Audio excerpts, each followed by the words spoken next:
Welcome to Mr. Nightbleed. Tonight, in 7 disturbing true horror stories from Appalachia, we travel deep into mist-choked hollows and forgotten mountain towns where folklore lingers like smoke, and the soil carries the weight of centuries of fear. These are chilling accounts of ghost lights weaving through the trees, voices carried on the wind where no one should be, and footsteps echoing on empty trails that were never meant to be walked after dark.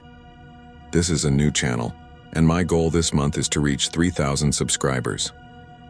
Almost 90% of viewers watch and leave without subscribing. Don't be one of them. Subscribe now. Before we begin, share in the comments where you're watching from and what hour of the night it is for you. And if there's a place in your town, an abandoned road, a cemetery, or a stretch of woods that unsettles you, type its name. Because once you step into the haunted ridges of Appalachia, not everything will let you go. Kill the lights, silence the world, take a slow breath, and let us begin.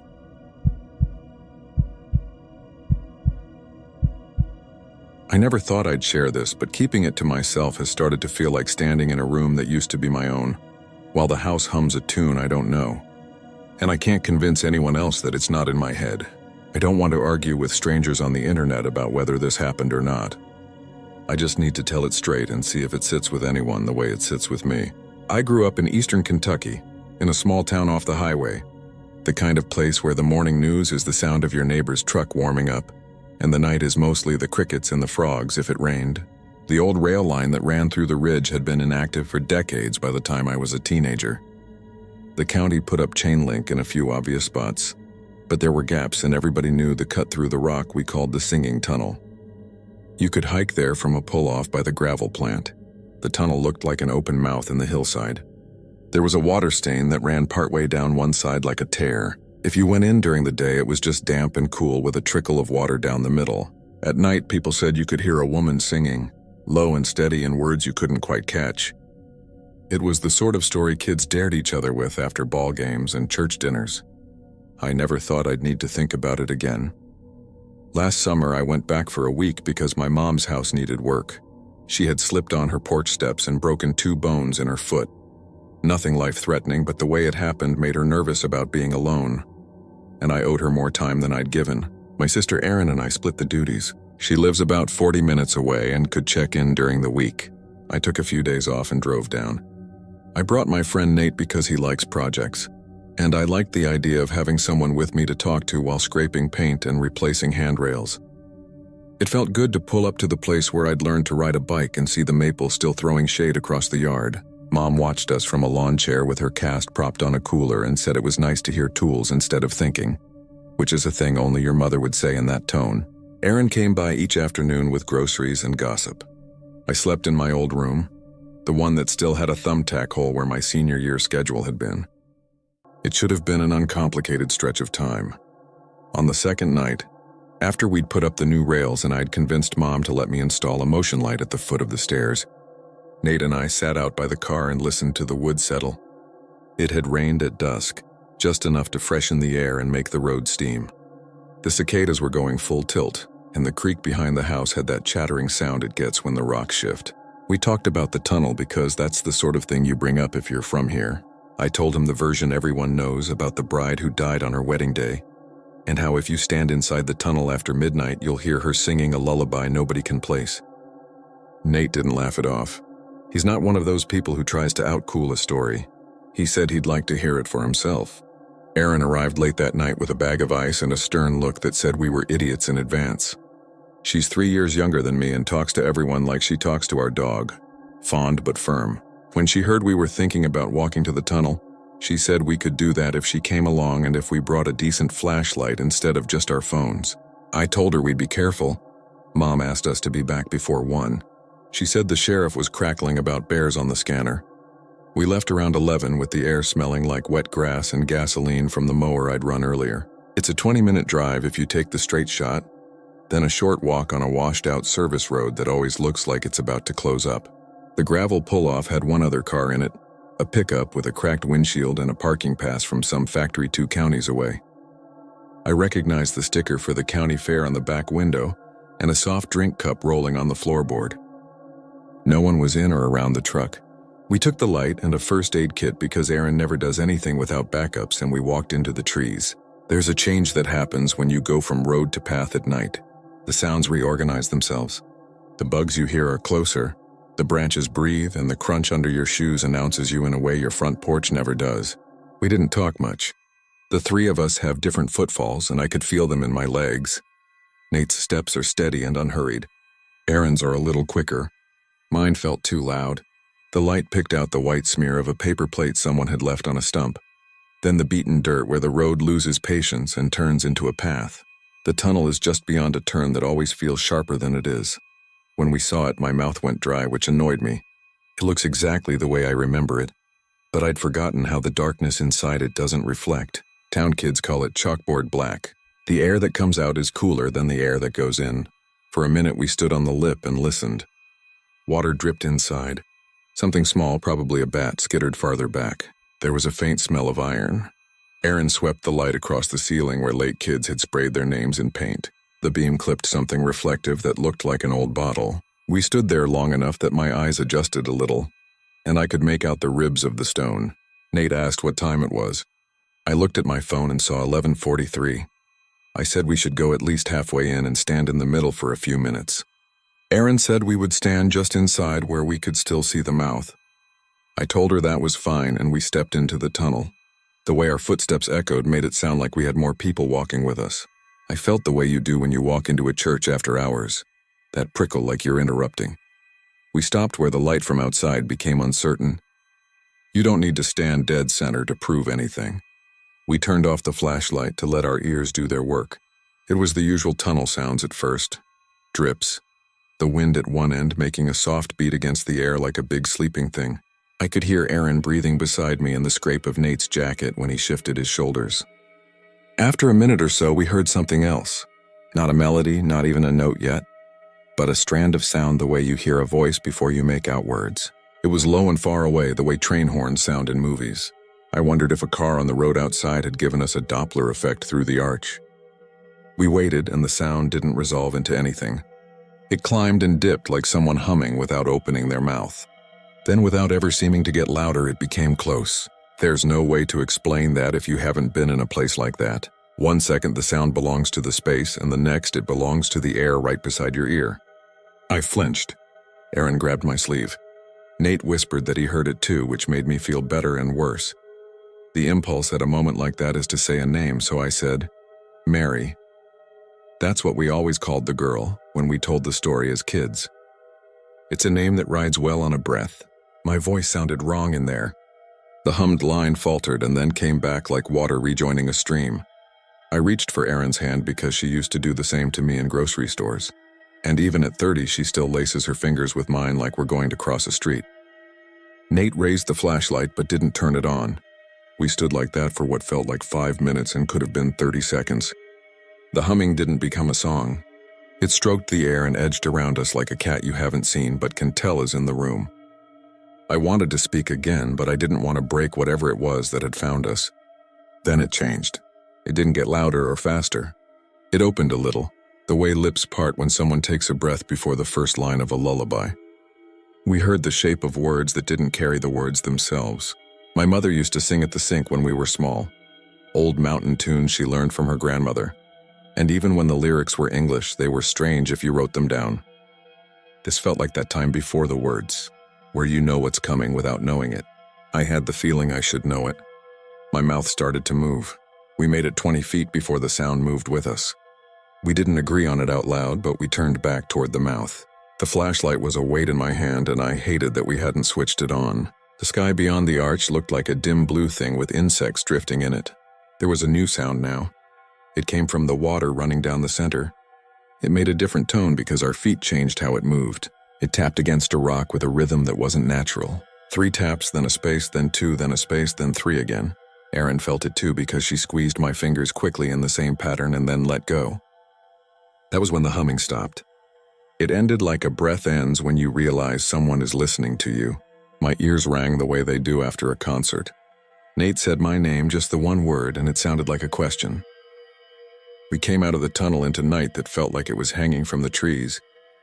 Walking away, I told them I didn't want to make more of it than there was. Aaron said we could talk about it back at the car. Nate kept glancing over his shoulder without meaning to. There was a smell in the air that wasn't wet stone anymore. It was something sweeter and wrong, like flowers left in a vase too long. Halfway to the pull-off, we heard footsteps behind us. Not our echoes, feet in wet shoes taking care not to splash. We stopped and the footsteps stopped. I told myself it could be the other car's people cutting in late. Hunters or kids doing the same thing we had. We stood still until the frogs and the insects forgot us again. Then we walked and the steps walked with us. After a few minutes, a voice called from the trees. It was a man, older, not shouting, not trying to scare anyone. He said, "You kids okay up there?" My entire body relaxed the way it does when you see a porch light come on at the end of a driveway. I called back that we were fine. The man stepped out of the brush with the kind of stride that comes from knowing a place. He wore a ball cap and an orange safety vest over a flannel. He said his name was Lo. He said he lived up the road and walked the ridge when he had trouble sleeping, which he had lately because his wife had a cough she couldn't shake. He said he likes to listen for coyotes and for the old owl that lives near the quarry. He looked at us the way grown-ups look at teenagers, measuring how much trouble we were about to be. Erin handles people, so she smiled and said we were just looking and we were headed out. Lo nodded at the tunnel without turning and said the county should have sealed it after kids spray-painted the culverts last year because people coming in at nightfall down on the slick rock and have to be carried out by the volunteer fire crew. Then he asked if we heard it. He said it like it was a thing you say, not like a thing you want to scare someone with. I said we thought we heard something. He looked at the path again and said he heard it sometimes on nights after the rain when the water runs steady. He held up a finger and hummed a line that wasn't a tune but was exactly the shape of what we'd heard inside. I felt something in my throat answer before I could close my mouth. Back at the pull-off, the pickup was still there. Its windows were open an inch. There were no people beside it. Lo said he sometimes walks this way after midnight and he sees cars left here until morning. No owners. He said he tries not to think about it. He told us to be careful going home and to tell our mama he hoped her foot healed fast because he knew who we were, which is the kind of thing that only happens where everyone knows everyone by a second-hand angle. We thanked him and drove back in the motif of the wipers. Mom was asleep when we got there. Erin made tea like that would reset our minds. We didn't say much else about the tunnel. Nate asked me to send him any old songs my mom used to sing. I said I'd try to remember. The next morning, Erin called to say she was taking Mom to the clinic because her cast felt loose. Nate and I cleaned up the porch. I hummed something without noticing until Nate said that one and I stopped, surprised at myself. It felt like when a word sits on your tongue and you can't tell if it's English. The day went normal. We drove to the hardware store for a drill bit and the guy at the counter recognized me and asked about my dad like he always does. On the way home, we took the long route past the old school. As we passed the turn for the quarry road, a sheriff's cruiser came up behind us, then pulled us over. Sheriff Daniels got out, which is always a bad feeling even when you've done nothing wrong. He leaned into my window and said my taillight was out. He told me to get that fixed while I was in town because he didn't like writing tickets for locals when the company trucks blew through. But a broken light at dusk on these roads was an accident waiting. Then he asked if we'd been to the tunnel the night before.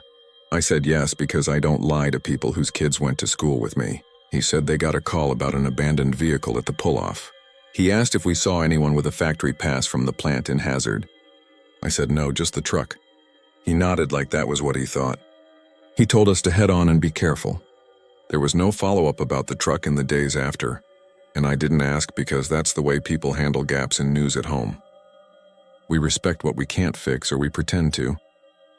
I slept on the couch that night because Mom's TV has an audio buzz that somehow layers with crickets in a way that felt like company. At 2 in the morning, I woke to silence, the kind that has to be made. The power was out. The motion light outside was off. The refrigerator had lost its background hum. I could hear rain starting up on the roof.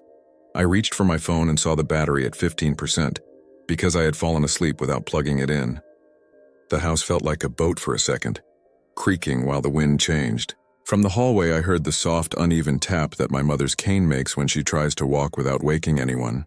It moved toward the kitchen, paused, then resumed. I got up and met her in the doorway. She leaned against the frame and said she felt fine and only wanted water. I helped her to the sink and held the flashlight under my chin like a camp counselor, while she let the tap run to clear the air from the lines. The pipes groaned and coughed.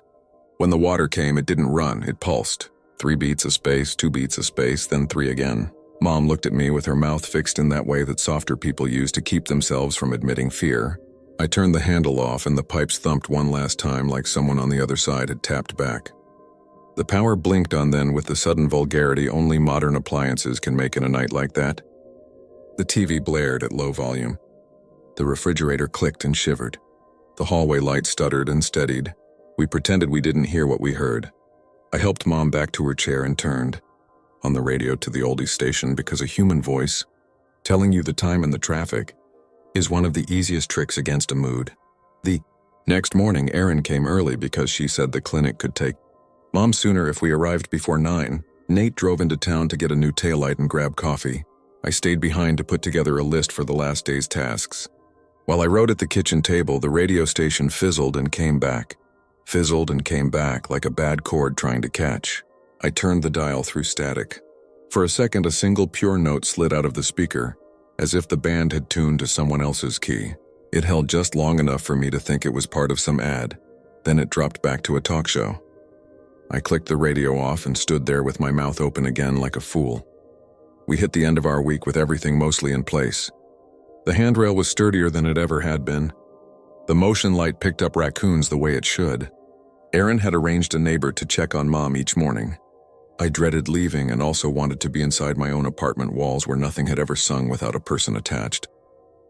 The night before I left, Nate suggested we walk one more time to the ridge during daylight. He said he wanted to see the tunnel in sun and prove it was nothing but a hole in a hill. Erin said she'd meet us after work if we waited until early evening. We didn't want to keep Mom alone that long, and she gave us that patient look that means we are still her kids. We took sandwiches, water, and the same flashlight out of habit because once you have carried one for this, you don't stop. The trail looked friendlier with the sun on it. The tunnel did too, and that way places do when you can see the green growing around their edges. We stood at the mouth and stared in while a ground beetle negotiated a pebble between our shoes. Inside it smelled the same. I do not know why I stepped in first.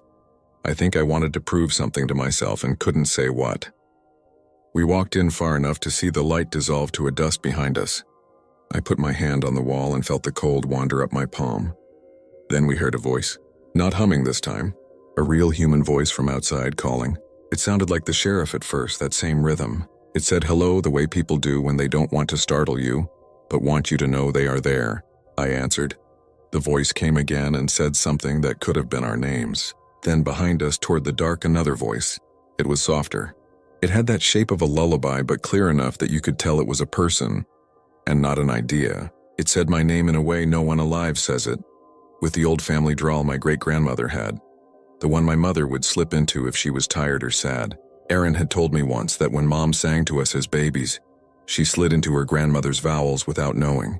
I turned to where the dark pressed closest. There was nothing to see. Nate put his hand on my shoulder. I felt him pull and I wanted to say no. Give me a second, I want to hear how she says it again. The voice came a second time, patient. It was almost a melody. I took a step toward it. Erin's phone rang in the outside world and snapped whatever was happening. The ring sounded wrong in the tunnel, like a bird chirp inside a church. She answered and it was our neighbor. He said Mom had fallen asleep and he didn't want to wake her to say goodbye. He said he'd stop by in the morning to make sure she ate. Erin told him thank you and we were inside. She told him where. He said to be careful because the ground stoops near the center where the water pools, and folks turned ankles there. He said that's what the fire crew always found. The practical set of words made me feel foolish again for leaning into the dark. We walked out into the full light feeling like we had been underwater. I don't think we would have said anything about what we heard, but when we reached the lip, a figure stepped from the trees on the far side of the clearing. It was Lowe again in his orange vest. He lifted a hand and I waved back. It struck me as odd to see him in the day. He asked how we were and if our mama was feeling steady yet. I said she was. He looked down the path to the pull-off like he was measuring distance and said the sheriff had found the pickup's owner. The man worked nights. He'd gone to the tunnel on his break because his grandfather used to bring him there, and he fell in the dark, hit his head, and got turned around in the woods when he tried to walk out. He lay down near the creek and went to sleep because he was dizzy. He woke before dawn and walked to the road. He didn't want a fuss and didn't want his boss to know he'd left the plant. Lowe said all that as if it were exactly the kind of explanation that makes a thing settle.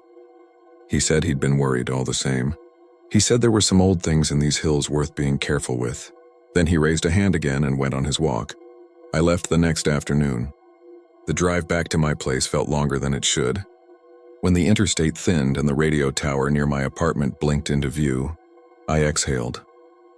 I told myself the tunnel was a place where air moved through stone in a way that made harmonics if the water line was right, and that a brain that wants to hear a song will find one.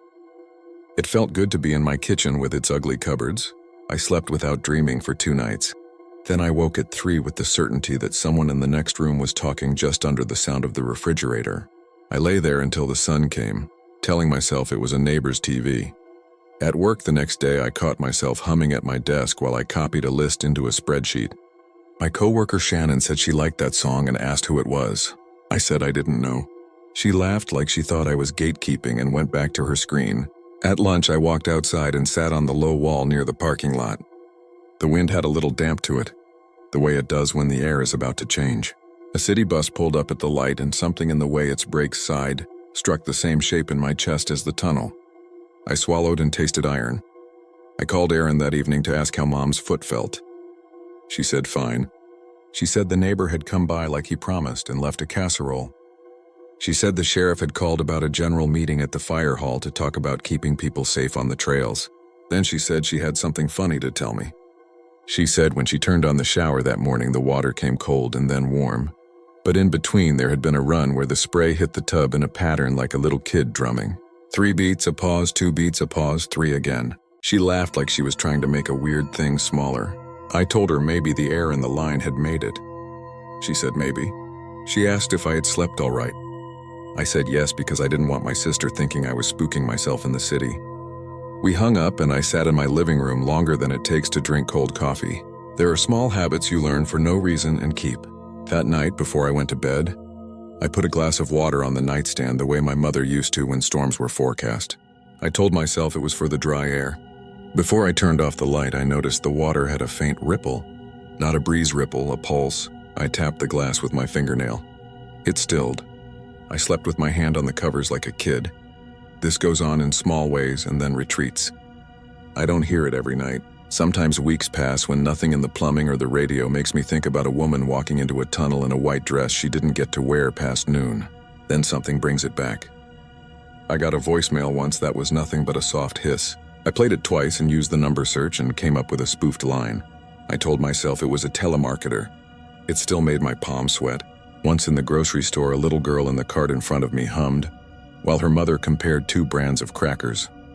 The tune was nothing, just a few notes like a nursery rhyme, but I felt my mouth wanting to form a note I did not know I knew, and I had to leave my cart in the aisle and walk to the bathroom and run water until my breathing stopped shaking. I am not trying to be dramatic about it. I am trying to say it is like catching a glimpse of a person you knew in the shape of a stranger's shoulders on a bus and then spending the afternoon trying to stop your body from believing it. If there's a thing like closure, I think I had a brush with it last month. I was back in town for the weekend because Mom had a follow-up at the clinic. Erin and I took her, and we all felt the relief of the doctor saying the bone had knit the way it should.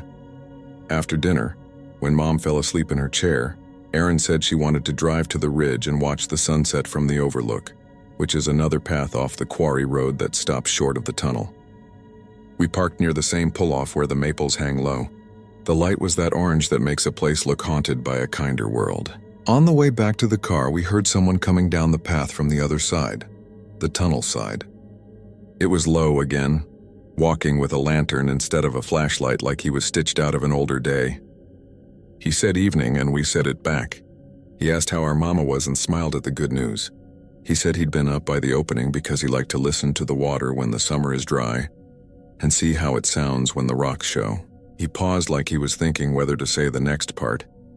Then he told us he asked his mother once what the song was when he was a boy, and she told him not to name it. He said naming things gives them a place to sit, and some things you want to keep walking. He said he didn't mean to tell us what to do, but if we heard it again, maybe we should just let it pass through like wind and not try to hold it by the corner in our hands. I have tried to listen like that since. It helps some. The edges soften. Still, Some nights the city sleeps and the radiator takes a breath the way old things do when the building settles. And I hear the start of a note where there should only be heat. I keep a flashlight in the drawer because it makes me feel like I have a choice. When the pipes rattle at 2, I tell myself the neighbors have flushed and the system is waking. Then I lie awake and count. 3 taps, a pause, 2 taps, a pause, 3 taps. In the morning, it's easy to be rational again. In the afternoon sun, it feels like I wore the wrong jacket to a story. And all I need to do is hang it up. The weird thing is that I have started to hum under my breath when I'm not paying attention. It's not an earworm. It's not a song on the radio. It's a shape without a name that my mouth recognizes before my head does. I can quiet it if I make myself. I can drown it out with the kettle or the presence of another person. But when it comes back with the patience of water finding downhill. I don't know if anyone went into that tunnel on her wedding day. I don't know if anyone died there the way people say. I know some hikers wander and some get hurt, and a few never come home for reasons that have nothing to do with a story. I know a place can hold sound the way a hand holds warmth. I know my friend, my sister, and I heard something that night. And a man who walks the ridge alone hums the same shape with his lantern swinging. I know the sheriff looks tired when he says he found someone sleeping beside the creek and says it, like he wants both of us to believe it. And maybe we do. I know my mother runs the tap a little longer than she needs to now, and closes her eyes before she turns it off. This is not a confession or a dare. It's me putting a thing down where I can see it. If you ever find yourself in that part of Kentucky after a day of rain, and you find the gap in the fence and the sloping path and the mouth in the hill, and you stand inside long enough to let the dark sort your hearing, and it comes, try not to listen the way you do when you want to catch a lyric. Try to let it be. Don't step forward when it says your name like someone who knew you before you were a thought. Walk back out into the normal air and get in your car and go to a place where the refrigerators hum and the weather comes on in half-hour blocks. Then later, when the house is quiet and the faucet coughs back to life after a day of heat and the glass on your nightstand quivers like a little animal, don't tap back. That is the best advice I have. I can't tell you it will keep the song from finding you through the pipes and wires and the low places under your bed. I can only tell you that some nights when I keep very still and don't answer, the note stays at the edge of the room and fades like a person making up their mind to keep walking. Other nights it stands in the doorway. It waits the way some things do that aren't in a hurry. If you ever hear it, and you will know it if you do, you will understand what I mean when I say it feels like being asked a question you shouldn't answer out loud.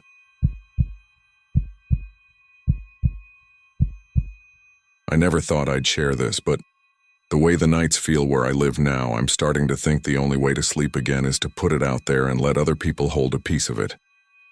I'm not trying to convince you this happened. I don't care if you think it's stress or a trick of light. I just need it not to be only mine. My name's Mark. I grew up in northern West Virginia, the part with the old strip mines and those hollers you don't see on a map. You know the kind I mean. Roads that fold back on themselves like ribbon. Hills that keep you out of the wind until you don't realize how cold it is. Then you step into a clearing and your breath smokes out like you opened a freezer. My sister Hannah still lives in our mom's old place. I was down there last October to help her after a minor surgery. Nothing dramatic. Just enough that she couldn't be hauling firewood alone. My friend Tyler came with me because he was between jobs and said he needed the change of scenery. We're not kids anymore, but it's one of those friendships where you can pick up exactly where you left off. And he's always been the guy who wants to drive a little further down a road you shouldn't be on, just to see what's there. He's also the guy who'll pretend not to be scared when he is, which is nice until it's not. The first night it rained, a thin, steady drizzle that made the porch light a halo. You could hear the pines whispering and the occasional semi down on the interstate, a distant low ocean. We brought in wood, set it by the stove. The house still smells like creosote and laundry detergent, even after Mom's been gone 3 years. Hannah was in good spirits, sitting with a blanket on her legs and a crossword in her lap, making me feel guilty because she'd planned meals and stocked snacks like we were guests, not family. Tyler and I slept in the den. We left the TV on mute because it felt too quiet otherwise. People who don't live out there assume it's silent, but it isn't. There's the ticking of the stove, the chitter of mice in the walls, the refrigerator catching and releasing. It's a stack of small sounds that, if you listen too hard, you start hearing shapes in. The second night, Hannah's neighbor, a guy we've known forever named Emmett, came by to bring eggs. He has a farm up the road and one of those voices that's always at the same volume like he's too tired to get excited. He told us not to drive through Devil's Hollow after dark. He said it so casually that I laughed, thought he was starting a story. He wasn't. Sheriff pulled a fella out of there 2 nights back, he said, setting the eggs on the counter. Truck still running, door wide open. Found him 1.5 miles from it, barefoot and mumbling. He mimed a stagger, then stared at the stove as if he'd said too much. Don't chase lights, he added, like it was a piece of advice about deer crossing signs. Hannah rolled her eyes and said old stories need new coats of paint sometimes. She's always been the practical one. Tyler asked what he meant, and Emmett told us about the blue lights that locals call the Devil's Hollow lights, like little lanterns weaving through the trees. Hunters see them out of season, he said. Teens go in there at night and scare each other. It's just swamp gas or bad wiring, Hannah said. Emmett rubbed his jaw and said it's wet as a frog's pocket back in that hollow. Sure, but the river's low this year, so who knows? Don't matter what it is, he said as he buttoned his coat. Just don't follow it. It isn't that I believed it. It's that after he left, Tyler and I sat on the porch with cheap coffee and travel mugs and watched rain beat on the rail. And at some point the topic shifted from, what a dumb story, to, we could go take a look, that's all it ever takes. Curiosity, and the sense that you're safe because you're naming the thing, because you're older now and have jumper cables in the truck, because everything weird in a place like that always has a sensible explanation. We weren't planning an expedition. It was more like we were going to check a box so we could laugh about it later. We told Hannah we'd go to the Dollar General for batteries for the flashlight since hers were dead and get her ginger ale. She said fine, get cat litter too. I can still remember the texture of the damp doormat under my boots when we left. How I almost wiped my feet twice even though I was going out, not in. The road to Devil's Hollow turns off Route 19 and dives down like it's ashamed. The pavement goes to gravel, then to dirt. On either side, birches and young maples crowd in, and the power lines sag low enough you feel like ducking. It was around 9:30 when we crested the hill and stopped, headlights lancing into a tunnel of leaves. It was misting heavier now. Tyler killed the engine. The truck ticked as it cooled. From outside you could hear a trickle of water and further off a dog bark repeating the same sentence. One word, one pause, one word, one pause. We stood there for a minute, just letting our eyes adjust, and for a second I felt stupid, because it really was just a road and some trees. Maybe Emmett saw a couple of kids with headlamps, Tyler said. Ghost miners, he added, and I snorted even though it wasn't that funny. The first time I saw the light, I thought it was a reflection from the dash. It drifted past Tyler's shoulder, a small soft blue like the color of a TV in another room. It moved like someone carrying a lantern slowly, not bobbing like a runner, not jerking like a flashlight. We both saw it. We both did that thing where you point and look at the other person at the same time, like you're checking if you're pointing to the same spot. It slid between 2 trees and paused, at least it seemed to pause. Maybe our eyes did, then it moved on deeper into the trees. Drone, Tyler said, but his voice was too quiet. We stood there with the truck door open, letting the dome light drain the battery out of habit. Then 2 more lights showed up on the other side of the road, low to the ground, moving in a slow, synchronized rhythm like someone wading chest-deep in dark water, keeping their lanterns just above the surface. I've gone over the next part in my head more times than I can count, trying to figure out why we didn't just get in the truck and leave. All I can say is it didn't feel like a threat, not then. It didn't even feel like a lure, not the way you see it in movies. It felt like a path appearing where you hadn't noticed one before. The way a deer trail suddenly becomes obvious once your brain switches to see it, Tyler said, just to the big oak and back, and started walking. I grabbed the flashlight, tested the beam, and followed. The ground sucked at our boots. There was the smell of wet leaves and old water, and the air had that cool, metallic edge that means there's a hole in the earth somewhere nearby. We weren't whispering, but it felt like we were. The beam from my light looked too white against the blue. I turned it off. The lights were brighter when I did, which should have told me something, but didn't. We stepped off the road into the trees. The sound changed immediately. The dog was gone, the trickle of water closer, and there was this new noise, a thin, wheezy whistle that seemed to come from the ground. It wasn't constant. It rose and fell like a sleeping person's breath with a roughness on the inhale. Tyler stopped and cocked his head. "Hear that?" he asked, but his voice had gone a little away. The way sound gets when you drive through fog. The lights kept a steady pace. It was that weird sense that they were moving as fast as we were, never speeding up or slowing down. At one point, Tyler stepped over a downed branch with a small nod of caution you use when crossing your own yard in the dark, and the lights seemed to mirror the same careful motion, like they were matching our steps. "Okay, that's creepy," he said and tried to laugh. It came out dry. The leaves thinned and there was a dip. And that's when I realized the whistle wasn't from the ground, not exactly. It was from under it. We'd reached a place where the earth fell away into a shallow depression, like a sinkhole that stopped halfway. The soil here was darker, and someone had dumped concrete blocks years ago to keep the slope from sloughing off, but they'd tumbled and settled in a way that made little gaps between them. Cold air blew out of those gaps in a tired, fitful way, the way a cooler exhales when you pop the lid and close it again. It smelled like limestone, wet wood, and something electrical, like when you turn on an old ceiling fan after months and it sparks dust. The lights slowed, if lights can slow. That's the only time I saw them hesitate. One hovered near the largest gap in the blocks. The other two circled around as if checking whether we were close enough. Tyler brushed aside wet leaves with his boot, then crouched, and because everything's stupid in hindsight, I crouched too and we peered into the gap. The beam from my flashlight caught a slick, rounded surface about 3 feet in. Old timbers. A horizontal brace black with age. Another 2 feet beyond that, another timber and the space in between descending out of sight. It wasn't a natural hole. It was a ventilation shaft. That was the moment I started to make actual sense of what we were seeing. Not ghosts, not demons, but old mine works. It fit the smell and the air and the way the ground fixed itself around the blocks, like someone tried to cap it in time one. There are shafts all over that part of the state, some marked, some not. That's a problem, I said, which was the closest I could get to "let's leave." Tyler leaned closer and the light hovering near the gap pressed itself toward his face. For a split second I saw the inside of it. This is hard to explain. Like seeing a soap bubble too close, that fine surface with a sheen that isn't a color you can name. Then it wasn't in front of his face. It was over his shoulder again. We stayed like that for too long, crouched like kids at a creek, watching a hole breathe. When I finally stood to move Tyler back, he didn't stand with me. He reached a hand into the gap, palm down, like he was taking the temperature of bathwater. "Don't," I said, and grabbed his jacket. He jerked forward anyway, as if something nudged him, not a yank, just a matter-of-fact push from behind. He caught himself, but his hand disappeared to the wrist and he made a sound I've never heard from him. Not a yelp. Just this short out-breath that made me think of the old ceiling fan again. That spark.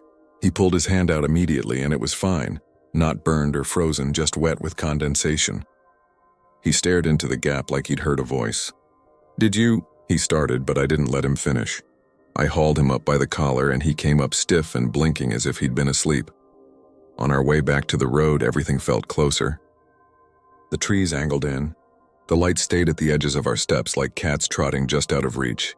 I flicked the flashlight once and saw a shine in the high branch of a pine. 2 small eyes. A raccoon, probably. But when I turned the beam off, the blue light glowed off those eyes like they held it, then winked out. My chest had gone tight, that pre-anxiety knot that makes your fingers cold.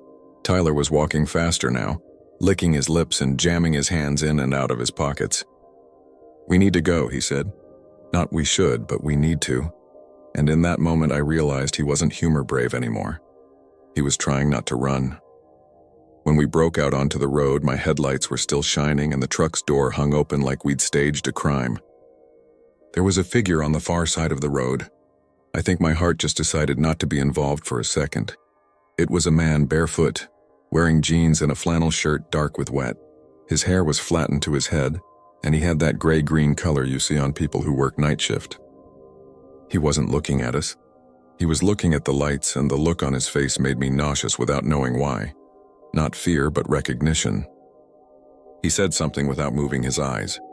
I could hear the words, but couldn't make sense of them at first. You know when an out-of-state relative calls and their accent makes your brain lag? It was like that. The second time I understood.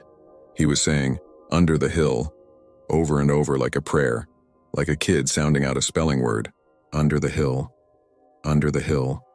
Then he turned and walked right past us, not fast, and vanished into the trees in the direction we had just come from. We called after him. He didn't answer. I'm not proud of this part, I didn't follow him. Tyler took a step like he might, then stopped as if his shoes had dried to the dirt. We got in the truck and turned it around so fast pebbles spit out from under the tires and dinged the undercarriage. I kept an eye on the rear view without meaning to, and the lights came with us just long enough to make sure I knew it. They paced the trees on the ditch side and then peeled back and were gone. We didn't say anything until we were 2 miles up and back on pavement, and even then it was just useless swearing. When we pulled into Hannah's driveway, Emmett's old F-150 was under her porch light. He was inside, standing with a paper towel in his hand like he'd just washed it. "You seen the sheriff?" he asked, as if he'd been in the middle of another sentence when we arrived. "He's out looking for that barefoot man." The way he said it made the kitchen get smaller around me. "We saw him," I said. Hannah made a noise I'll hear until I die, a soft, involuntary, "oh," like she'd dropped a glass and it hadn't broken. Tyler said he was going to the bathroom and walked into the hallway and stood there for a full 30 seconds before he remembered what the bathroom was for. Sheriff Grady came by around midnight. He isn't the cartoon sheriff people picture. He's the kind of guy who knows the names of your cousins and the make of your outboard motor. He listened without interrupting, wrote notes on a yellow pad, then put his hand on the pad and looked at me in a way that reminded me of a dentist about to tell you how many cavities you have. "You didn't go in after him," he said. It wasn't a question and it wasn't a judgment, and somehow that was worse. "Can you show us where you were?" I said yes, but my mouth didn't. He said he wanted us to stay put, and Emmett volunteered to ride with him because he knew that road like the back of his hand. Before they left, the sheriff told me about the man they'd found 2 nights before, the one Emmett had mentioned. He said the same thing, the sheriff told me. "Under the hill, you hear people say that you bring them out slow." His eyes flicked to Tyler, who was sitting on the couch holding his mug like a child holds a snowball, by the very edge. "Don't go sleeping with the windows open," the sheriff added like it was a joke, but not. I didn't sleep that night anyway. I stayed in the den and watched the muted TV until the colors made me dizzy. The stove ticked. Somewhere around 3, I realized I was holding my breath to listen, like I'd been underwater. It took me a second to understand what my body thought it heard. It was the wheezy inhale, the old cooler exhale, faint and steady like a neighbor had left their attic fan on. It wasn't in the walls and it wasn't the stove. It felt like it was below us. I stood up without deciding to and walked barefoot to the kitchen, then to the back door. The deck boards were slick with mist. The backyard slopes into a swale with a line of sumac and an old fence post on the far side. That cold metallic smell was stronger outside. I couldn't see any lights, blue or otherwise. I stood there until my toes went numb. Then I heard the cat flap on the mudroom door click and saw a shape dart out and then stop, mid-yard, head up and turn toward the hillside. The cat's ears went sideways, that weird radar dish moment, and then it trotted back to the door with this business-like terror cats get when they decide something is not their business at all. In the morning, the sheriff came back. They hadn't found the man. They'd found where he'd left the road, fresh prints in the wet leaf litter, and they'd found where a pair of old concrete blocks had shifted a little more. "It's not open," he said. "If it were, we'd be out there with hazard tape and a truck full of plywood." I asked if they had plans to cap it better. He said that land's registered to a company that doesn't exist anymore, and the county's got a list of 100 holes it needs to fix before winter. "We'll get to it," he said. He wrote a number on Hannah's notepad. "If you hear anything strange tonight, you call me." "Strange how?" Hannah asked, chin up like a cross-exam. "You'll know," he said. "Tyler didn't come to breakfast." I figured he was sleeping it off, but around 10 I went to check on him, called his name softly like you do when you open a friend's door, and he wasn't there. The blanket was thrown back. His socks were on the floor by the bed. I felt that hollow, cheap anger you feel when you think someone's gone to smoke without saying. I found him in the garage. He was standing next to the tool bench looking at his hands. He had dirt under his nails, the kind you get when you dig in wet soil. Crescent moons of it packed into the edges. His bare feet were clean, which made the dirt worse. "Did you go outside?" I asked. He looked at me like he'd just come up from a deep float. "I was dreaming," he said. He held up his hands, palms out like he was surrendering. "I was trying to turn off a faucet," he said, "but the handle was under the counter." He blinked and shook his head. "That doesn't make sense," he said. He said it 3 times like if he repeated it, it would start to make sense. We left that afternoon. Hannah protested, but her protest was mostly for form, like she knew we'd leave and also knew I'd come back. I made sure the windows were locked, that her phone was charged. I put the number the sheriff had written in 3 different places: fridge, corkboard, inside the back of a cookbook. When we pulled out, I looked in the rear view automatically. About 100 yards down, just where the road dips between the poplars, there was a faint smear of blue. It wasn't moving. It was more like a place where the air remembered something. I made myself look forward again. On Route 19, the radio went to static for about 10 seconds with no reason. Tyler turned it off and rubbed his fingers together. They made a sound like sand. Back home, things should have gotten better. You clean your boots. You put the batteries you didn't use in a drawer. You wash your hands and the line of dirt at the base of your nails loosens and goes down the drain. But nights haven't gone back to the way they were. That's why I'm writing this. I live on the 3rd floor of a brick building. There's a parking lot below and a tree that drops helicopter seeds all spring. It's not the kind of place where you notice the small shifts in air unless your window's cracked just right. The first week after we got back, I woke up at 2:17 a.m. 3 nights in a row. The exact same minute. The 3rd night I stayed still and knew not to look at the clock because knowing it was 2:17 would make it true. I listened. I heard the fridge. I heard a car pass on the avenue. I heard the hum that's always there, that layered city quiet. And underneath I heard that breath. Inhale, rough and thin, exhale, short and tired. I told myself it was the pipes. I told myself it was the elevator. I told myself anything, and those explanations would have worked if the timing was random. But it comes in a rhythm. Sometimes I imagine if I put my palm to the wall, I'd feel it tick against my skin. 2 days ago, I got a text from Hannah with just a photo and no words. It was her backyard at dusk. The swale is darker than the yard and the sumac looks like someone scribbled black on the sky. In the lower left of the photo, barely there, is a smudge of blue. It could be lens flare. It could be a reflection from the kitchen light. It could be nothing. She didn't send a second text to explain. The next morning she called me and talked about normal things.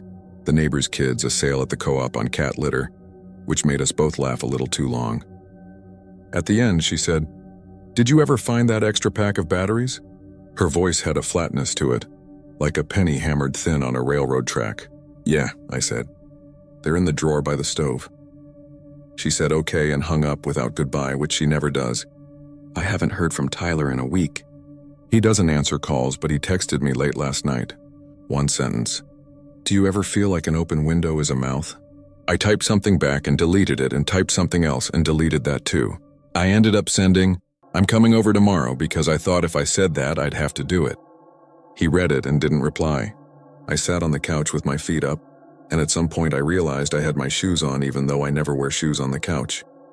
There was soil on the doormat when I went to bed. I'd vacuumed earlier. I stood in the doorway and stared at it like if I looked hard enough it would be dust and not dark, wet new. I don't have a moral. I don't have a warning that will make a difference. I wish I could tell you it's a hoax or we misread a pattern. I wish I could say we followed the lights and found kids with mason jars and LEDs, or a photographer with a tripod and a drone. That would make a better end to this. But here's what I can say. When people in places like that tell you not to go down a certain road after dark, it's usually because they've learned it the hard way. And when someone says don't follow the lights, maybe they don't mean it as a campfire story at all. Maybe they mean there are holes under the hill that go places you can't see from the surface, and air that moves because the earth is breathing whether you're listening or not. Maybe they mean the lights don't ask you to follow. They just walk at a pace you can't help but match. It's raining tonight. The kind of rain that makes the street lights look like they're melting. I turned off my TV an hour ago because the colors felt wrong. I opened my bedroom window because it was too warm, then closed it again, then opened it again and stood there with my hand on the sill, feeling the cold. It feels clean at first. Then it gets sharp like you could cut your finger on the air. I keep thinking I hear a voice in it. Not words, just the cadence of them, like someone reciting a sentence over and over without sound. I haven't gone back to Hannah's because I keep telling myself the sheriff will fix the cap on that old shaft, and this will gratefully compress down into a story we tell badly at Thanksgiving. But at 2:17, I know I'll wake up. I'll lie there and listen for that tired inhale, that short exhale. I'll tell myself it's the pipes, the elevator, the fridge, and I'll keep the window half an inch open on purpose because it's worse when it's closed. You'd think sealing it would help. It doesn't. If anything, it makes the room feel like your hands do when you clench them for too long. Warm and numb, like they belong to someone else. When I finally drift off, it's always at the moment the breath pauses, the lungs of the hill holding still. That's when I see, in that not quite asleep light behind my eyes, a blue smear bobbing through trees I don't have outside my building. It moves slow, patient, pause just long enough to be polite, as if it's waiting for me to get my shoes on. I wake with my feet on the floor, one hand on the window, not remembering getting there, and the taste in my mouth is metallic and cold, like I've been breathing through a vent. Somewhere in the walls or under the floor, maybe miles away, I think I hear gravel shift. I don't open the window the rest of the way. I don't shut it either. I just stand there until the first bus sighs past and daylight turns everything into ordinary shapes again. And when I go to make coffee, there's a little smear of wet soil on the doormat by the door that I have to step over.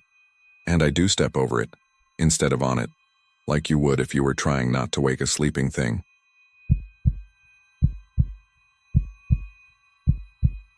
I've kept quiet about this for a long time because saying it out loud makes it feel real, not like one of those weird road trip stories that gets better every time you tell it. I'm writing it down because my sister sent me a photo last week that made my stomach drop. A photo of the inside of her windshield at 6 in the morning, covered in a thin mist from the cold. Right in the middle of it was a little wet handprint, too small to be hers, pressed from the inside, with the ring finger bent off at a strange angle. Seeing that picture took me straight back to a night I've been trying to file away as a bad dream. Something you laugh about later with a beer in your hand and lights on. The problem is that there are parts of this that I can still smell and feel, like cold damp air and the tick of cooling metal. And you can't smell a dream. This happened 3 summers ago, mid-September, that time when the heat is still hanging on but the evenings get cool. My sister Leah and I decided, bad impulse, to drive overnight to surprise our mom for her birthday in Knoxville. We were coming from Nashville. We left late, around 10 p.m., because I had a closing shift and Leah hit traffic.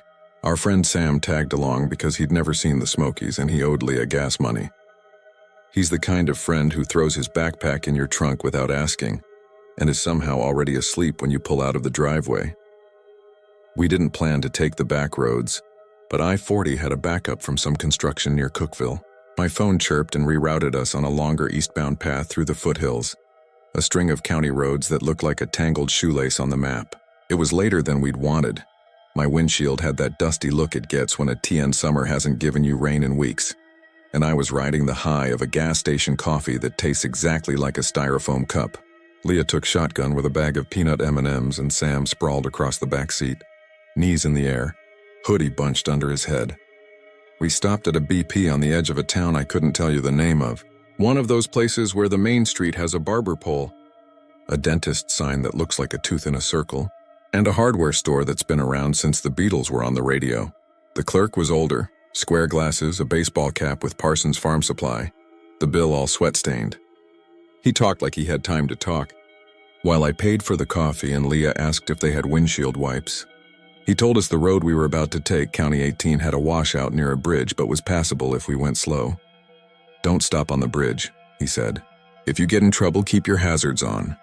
Troopers don't like folks parking out there after midnight." "Why would we stop?" Leah asked. She laughed a little, trying to be friendly.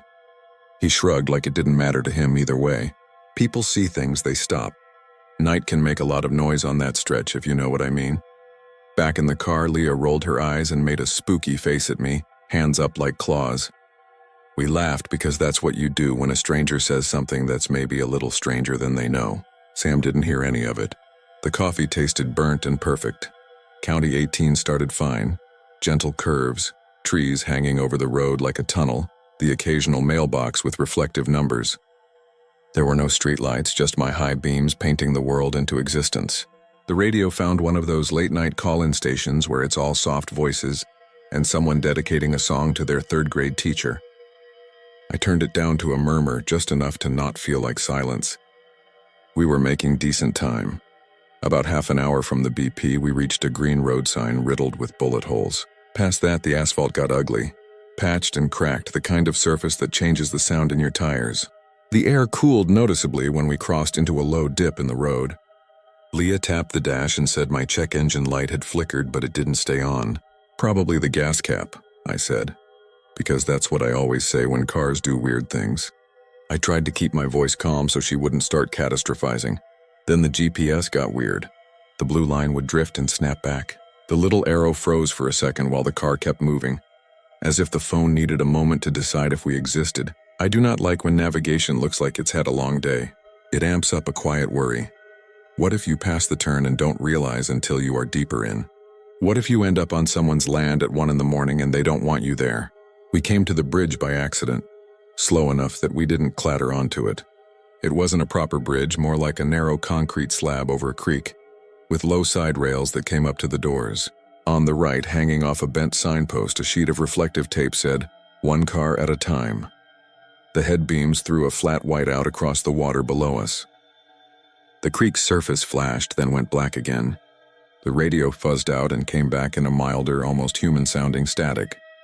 I eased onto the slab and felt the car tilt slightly. You know that feeling when a road changes material under you? The tires hummed differently. Hold your breath, Leah said. A leftover childhood habit where we did that on bridges for luck. She took a big one and puffed her cheeks. I did too, because rituals feel safer than breaking them. Halfway across, something hit the car. Not hard. A single dull tap like a knuckle on a door. The kind of sound you get when a big moth smacks your window. Sam sat up like he'd been yanked by a string. What? He said, voice thick with sleep. Leah's hand flew to the lock button out of reflex. Click. I didn't see anything but the concrete ahead of us and the railing to the side. The water looked like oil. It's a branch, I said, even though there wasn't a branch to blame. The creek had slick stones and a few scraggly shrubs clinging to the edges. Then there was another tap to my left at my eye level, on the glass. This one slid downward an inch with a sound like a fingertip dragging on a clean window. No shape.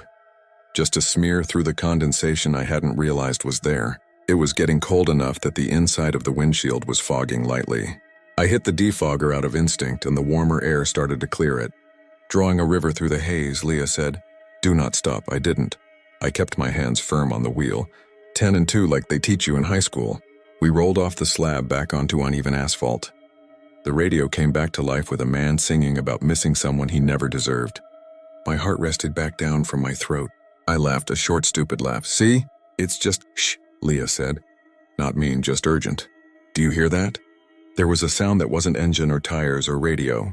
It was faint, like something small brushing the passenger window. A skittering?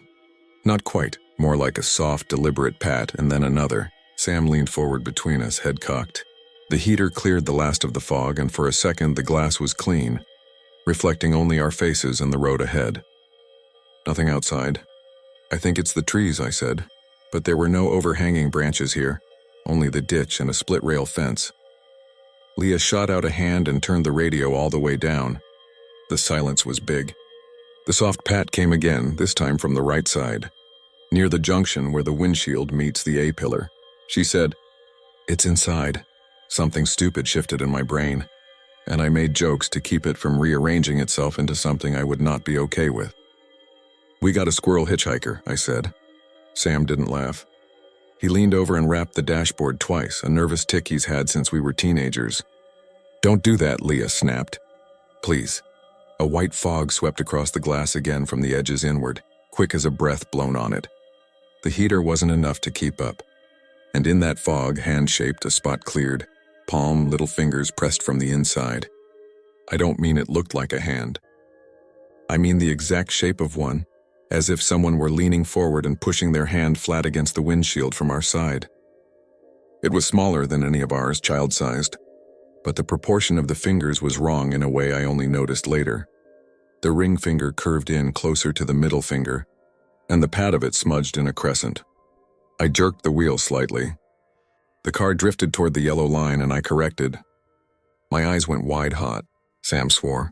Leah sucked air through her teeth and whispered, "No, no, no. Not to me, but to the world." "That's condensation," I said. My voice came out too high. "It's just patterns."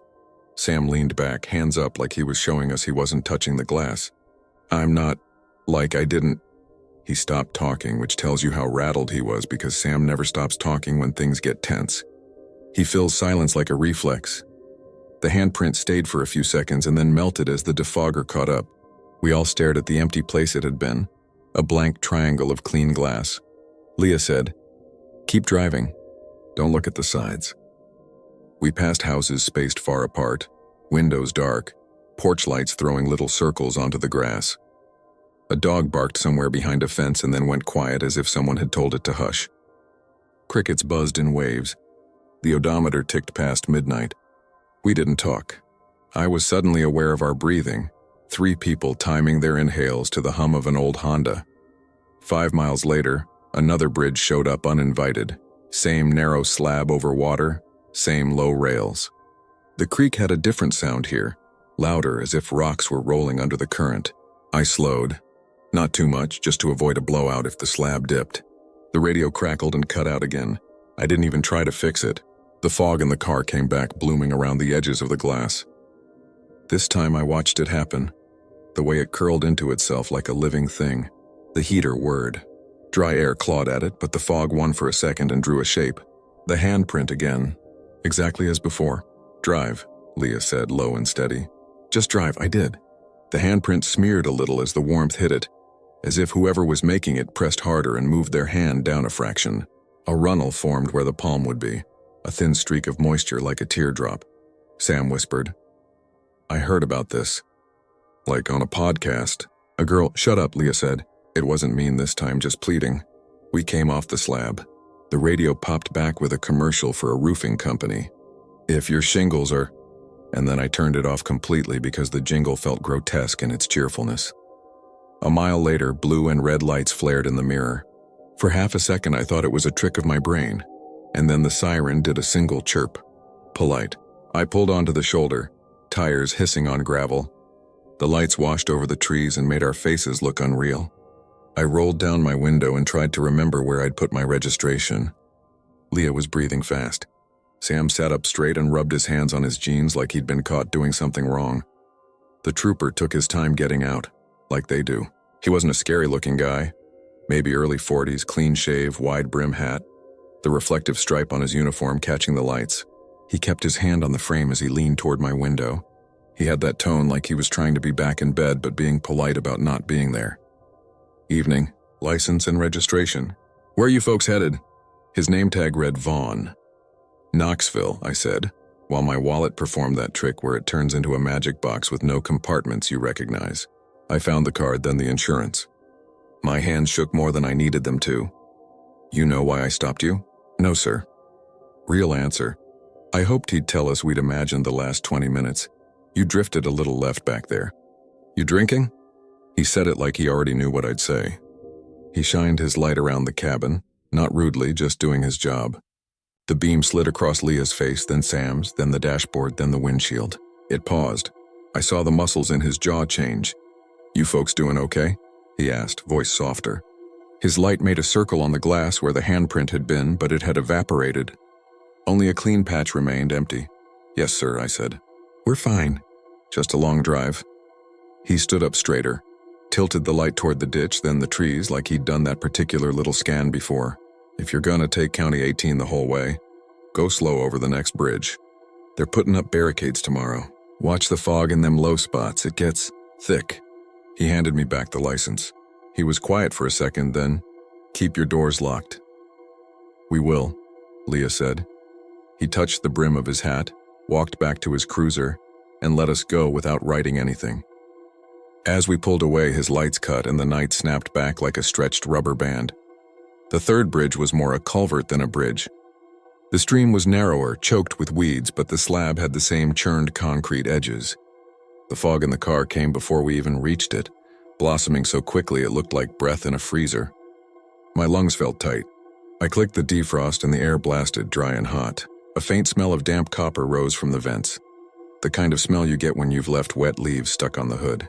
The fog curled in the middle, and that handprint popped up again so clearly I could see the imagined ridges of a palm, even though that's not how fog works. The bent ring finger looked more crooked this time. I braked a little, not much, just enough to feel the car want to stop. The urge to put the car in park was almost physical, like being pulled by the shirt collar. Not because I wanted to stop, but because something out there wanted me to. Sam said, "Don't stop. Please don't stop." His voice had gone small. The handprint slid, dragging down far enough to touch the bottom edge of the glass and leave a little smear there, a crescent of wet. The radio, which was still off, made a ghost of a sound, a hiss through the speakers like someone blowing air across a bottle. Leah took my arm. "It's going to be over soon," she said, though it wasn't a promise, more like a spell. I drove. The slab ended. The tires thumped onto asphalt. The fog thinned. The handprint melted. The car shivered once, an old car shiver like it was cold too. I stared hard at the white line on the right, the way it curved like a smile up ahead. I didn't look in the mirror. We got to the main road at last, and it felt like a different planet. Gas stations that had stayed open all night. A billboard lit up with a woman smiling about dental implants, a Waffle House with 3 cars in the lot, and a cook standing outside smoking with his apron on, holding the door open with his heel to talk to a waitress. The radio sounded normal again when I turned it on. A baseball broadcast, men calling the slow middle innings like a lullaby. We pulled into a motel because I couldn't keep going the whole way to Knoxville. I know some of you will say, "You should have just finished the drive." But I could feel the tiredness in my bones and in that place behind your eyes where it hurts to blink. Leah found us a place called Darnell Motor Inn, a low L-shaped building with blue doors and a Coke machine out front. 2 planters with dead mums by the office. The night clerk was a woman in her 50s with gray hair braided and pinned to her head. Her name tag read Mrs. Darnell. She had that mountain kindness that's not soft, more like direct honesty with edges smoothed from use. "You're out late," she said. "Roads can be tricky tonight." "We took the long way," I said, and my voice cracked like I was 14 again. She gave us a key with a big plastic tag that said 17. The room smelled like bleach and old carpet. I didn't care. I kicked off my shoes and lay down on top of the covers. Leah took the other bed. Sam said he was going to grab a soda and disappeared in the direction of the machine. I listened to the air conditioner rattle. Sleep came in a fever. I woke around 6 to that thin gray light mornings have in cheap motels, the kind that makes everything look abandoned. The air felt damp in a way rooms get when the AC hasn't figured out the right settings yet. Leah was sitting on the edge of her bed with both hands in her hair, fingers laced. She didn't look at me at first. She looked at the window. The room had one of those big plate glass windows next to the door, the kind with a heavy curtain you can never quite close all the way. There was moisture condensed on the inside glass, a thin fog like you get when it's colder outside and warm inside. And there, at head height, was the handprint. Not on the outside. On the inside. Palm, fingers. The bent ring finger smudged into the middle. Perfect, wet, fresh. I didn't speak. I went to the bathroom, grabbed the rough towel that feels like it's been washed 1,000 times and pressed it to the glass. I don't know why exactly. Maybe I thought wiping it up would make it not real. The towel came away damp with a smell like creek water. I touched the corner of the window frame. It was dry. I touched the curtain. Dry. I pressed my own hand to the glass to compare. My print was larger, long fingers, no bend. The small one didn't match any of ours. Sam came in with a grape soda and a honey bun and stopped mid-step. "Dude," he said softly. "No, man. We didn't talk about what to do for a long minute. There wasn't a rule for it. I'm going to the office," I said finally. I wanted someone else to be in the room with the fact of it. Mrs. Darnell listened with her head tilted like it was rain on the roof, nothing she hadn't heard before. She walked to our room with me, not spooked, just practical. When she saw the glass, she chewed her lip. "Kids," she said. "Sometimes they mess around with the windows." "On the inside?" Leah asked. Her voice had steadied into that place she goes when she is trying to act at work. We locked the door. The chain was on. Mrs. Darnell didn't answer right away. She set her palm on the glass like she was taking a temperature. "My husband used to say this building breathes," she said finally. "Fog like this sneaks in through the smallest places. Old motel windows aren't like house windows. They settle." "Does it make handprints?" Sam asked. She glanced at him. "Not unkind, just measuring. Would you like me to call someone?" "Who?" Leah asked. "The police? You'd be surprised what they can do with prints," Mrs. Darnell said. "Or maybe you wouldn't. People watch a lot of TV." She did call, and a city cop came out in a tan uniform that didn't match Trooper Vaughn's olive one. He was younger, tired eyes, coffee breath. He looked at the glass, took our names, asked if we'd had anyone in the room. "No," I said, and I didn't add, "unless something reached in." He didn't take a print because it wasn't a real print, not oil, not anything that would lift. It was just a wettened shape and condensation. He told us to be careful, enjoy our trip, lock our doors. In the daylight, the drive to Knoxville was anticlimactic. Sunrise on the hills, fog sitting in the bottoms like spilled milk, deer at the edges of fields showing off their white flags as we passed. The sense that the night had been a closed loop we'd stepped out of. We got Mom her birthday croissants and flowers. We didn't tell her anything. We fell into that family rhythm where you have to talk about work and neighbors and whether the grocery store has changed its layout again. I pretended my mind wasn't dipping over a narrow bridge every time someone stopped speaking. That night I dreamt I was parked on the slab and something was drawing on the inside of my windshield with a wet finger. Not words, just lines. A little tic-tac-toe board like you'd make to pass time. When I woke up the next morning, I went out to my car first thing. Before coffee, before anything. The glass had a film of moisture from the cold night air, and the shape of a small hand sitting right above the defrost vent. I wiped it. It came back when I breathed on the glass. I put my hand next to it. Mine didn't fit. You want complicated explanations at this point, so do I. Mold patterns. A chemical in the glass cleaner that got on a glove. A glitch with the vent that condenses differently. I took the car to my friend Cal, who works at a garage off Broadway and knows my car better than I do. He checked the cowl and the seals. "You got a little water in there," he said. "It'll dry out. Use the defrost more. You been to a car wash like Heavy? Sometimes they spray up under here." He knocked on the plastic as if answering his own question. I thought about telling him the shape of the moisture. I didn't. I was irrationally scared he'd walk around to the front and see it and not see it, that it would be normal to him. That felt worse than him believing me. I didn't take County 18 again for a long time. When I finally did, because life doesn't avoid your monsters for you, the bullet hole sign was still there. So were the bridges, though they'd put up bright orange barriers around the worst bits and someone had painted numbers on the posts. The creek looked like any creek. The windshield stayed clear. The nights after that stayed, well, not normal but quiet. I stopped telling myself the story in my head. I let it settle into that part of my brain where you keep the open tabs you find overwhelming. Then last week Leah texted me that photo. She doesn't scare easy. If a balloon pops in her ear, she doesn't react. She's been the calm in so many of my messes that I forget she can shake. The picture wasn't from a motel window. It was from her car in a grocery store parking lot at 6 a.m. The sky still gray, other cars with morning dew. The glass had a fog on the inside, like if you'd sat there breathing without the AC on. In the middle, that same little print, the bent ring finger doing the same little curve, like a faint smile turned wrong. Her caption was, "Make it stop. Sam has moved to a different city. He says he never thinks about that night until he does, and then he can't stop for a few hours. He keeps a clean cloth in his glove compartment, the good microfiber kind that doesn't leave streaks. He told me on the phone yesterday that sometimes he sees something dart in the periphery of his vision when he comes to a bridge, like someone small crouched down on the passenger side footwell. He doesn't look. If he acknowledges it, maybe it'll sit up." We both laughed.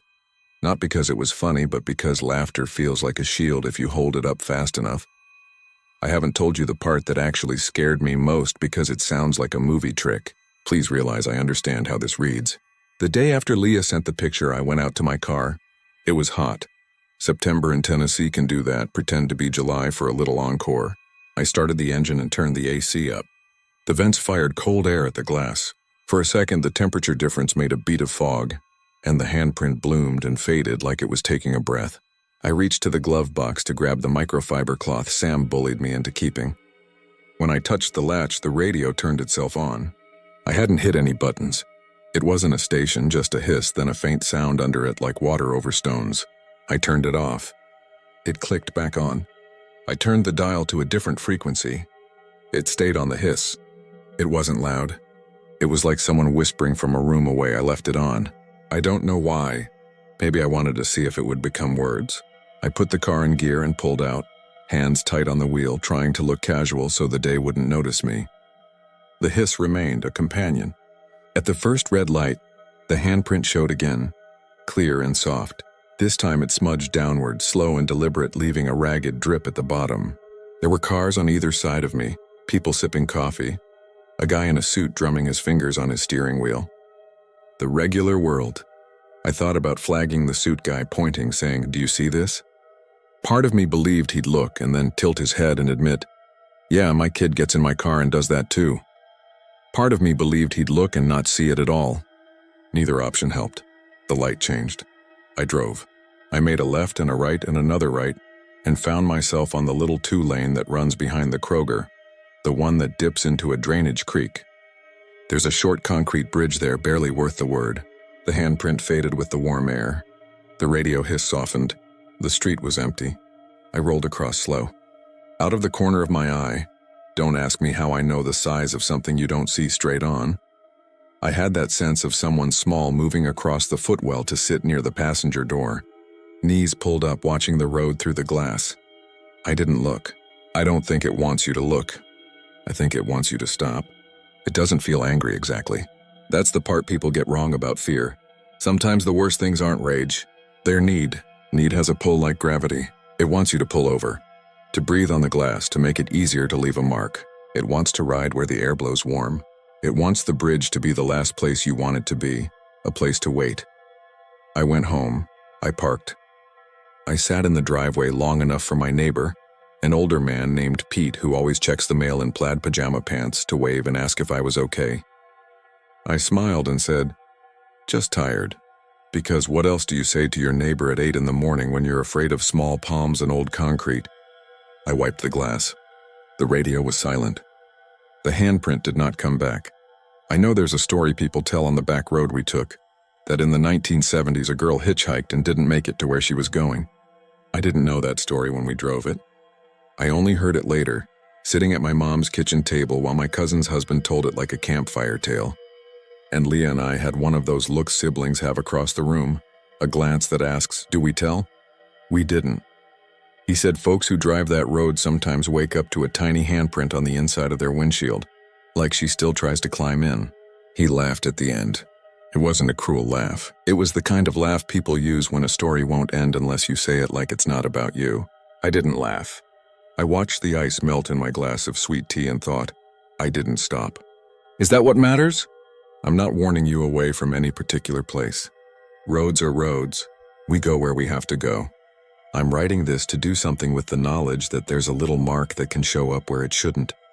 Quiet as breath, asking for the same thing we all ask in our own ways.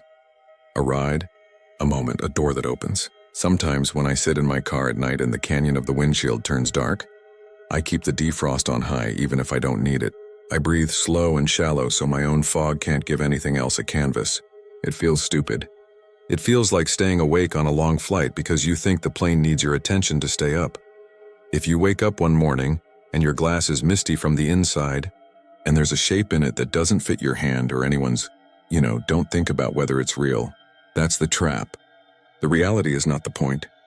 The point is what you do next. Do you wipe it? Do you open the door? Do you crack the window and say, "Where to?" I keep telling myself that not stopping was the right thing.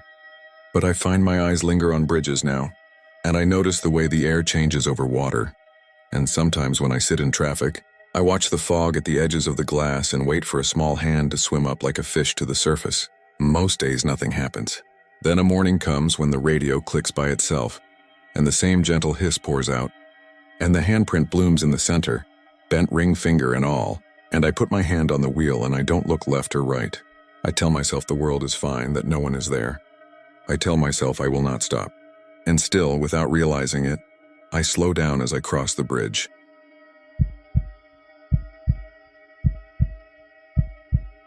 I never thought I'd share this, but the last 2 nights I've had the same dream and I woke up with the same smell in my mouth, old wood and damp hymnals, and it pushed me to finally write this down. If you live near Ashe County, North Carolina, you probably already know the story. If you don't, I'm not asking you to believe me. I just need to get it out where I can see it and maybe sleep through the night. I grew up outside Jefferson, in a small house where the mountain fog rolled across the road most mornings, and the deer never acted like they were afraid of cars. My sister Hannah is 2 years younger than me. Our mom worked at the clinic. Our dad left when I was 9, which is around the time the older kids on the bus started daring each other to take a certain right turn, off a logging road and hike 5 minutes, down a gulch to the black church. It's not black in the sense that it's painted that way. It never was. It's black like a piece of bread left in a toaster until it smokes. Locals said it burned from the inside out once and never properly cooled. The logs that used to be walls have collapsed in on themselves, and sometimes kids kick the char and it flakes off like fish scales. People in Ashe County can get excited about folklore, but this place isn't one of the fun ones. No cutesy gift shop stories. No postcards. Just a spot all maps somehow forget and everybody knows. The first time I saw it was junior year. My friend Trevor had a hand-me-down Canon he was trying to use to build a portfolio for the community college. He'd been talking about doing that urbex thing, finding abandoned places, documenting them, being respectful, leaving only footprints. He said he'd heard the church could be his anchor piece because it had a look you can't fake. He pitched it like schoolwork, which is how he got me and Hannah to say yes. "We'll be in and out before sunset," he promised, clicking the battery into his camera with a sound that made it feel official. "I want the golden hour light. I want the dust in the air. I can still list the practical things we did. Flashlights with fresh batteries. A thermos of coffee in the trunk. Workout gloves so we didn't get splinters if something collapsed. I wore the faded hoodie I always wore for hikes." Hannah brought a tiny notebook where she liked to write descriptions of things. The habit came from a summer literature class where the teacher made them sit in the cafeteria and describe the backs of soda machines and the way the shadows went diagonal by the windows. She never stopped doing it. "We're not messing around," she said, and she meant it. We drove out right after lunch, turning onto a gravel road that always looked like it dead-ended but somehow didn't. The sky had that September clarity that makes your eyes water if you forget to blink. Leaves hadn't turned yet, but there was a brittle edge in the wind. I remember thinking the air smelled hyper-clean, like the day after a thunderstorm.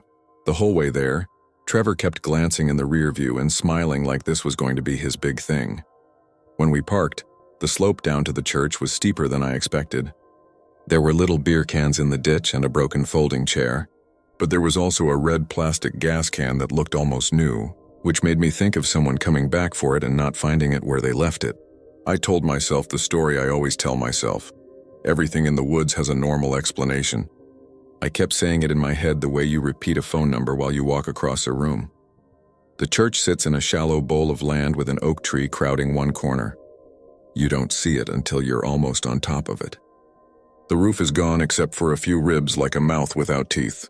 The logs are in piles, and the ones that still link together to form half walls are blistered and blackened. The front steps are there, only 2 of them, with a patch of green moss like a doormat. The pulpit used to be a simple box, and part of that has survived. There's a rusted iron bell on the ground off to the right. No tower, no rope. Just the bell, cold and dumb and supposed to be heavy enough not to move. We stood there in a triangle, not talking at first.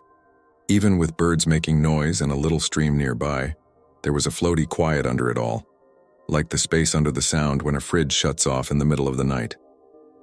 Hannah broke it by saying, "Does anyone else smell like pennies?" Trevor said, "Iron," and then laughed to show he wasn't spooked. I said, "Probably the bell, or the soil. Some soils have iron." And I heard how I sounded. Trevor took pictures. Soft shudder, a click that always comes with a breath. He moved slow, stepping sideways, framing black corners against the light. Hannah walked along the not-quite aisle, stepping over a fallen beam. Her hair kept snagging on small branches, and she'd pull it free with this quick motion like she was embarrassed the tree caught her. I went around the outside. You could see where a sap had boiled out of the logs long ago and hardened into black glass. There were faint runnels from rain, and on the inner faces of a few logs someone had drawn small chalk marks that looked like arrows pointing down. "I thought this place would be creepier," Trevor said after a while, like the best way to keep it from being creepy was to declare it wasn't. "It's just old. It's decaying. Nature wins." "Don't say wins in a church," Hannah said, not looking up from her notebook. "It sounds like you think there was a contest. We did the basics. We looked for animal bones. We found a rusted Altoids tin. I tried to lift the bell and got it to rock and then made my back hurt. The oak had a pair of large scars like someone used to hang hooks from it.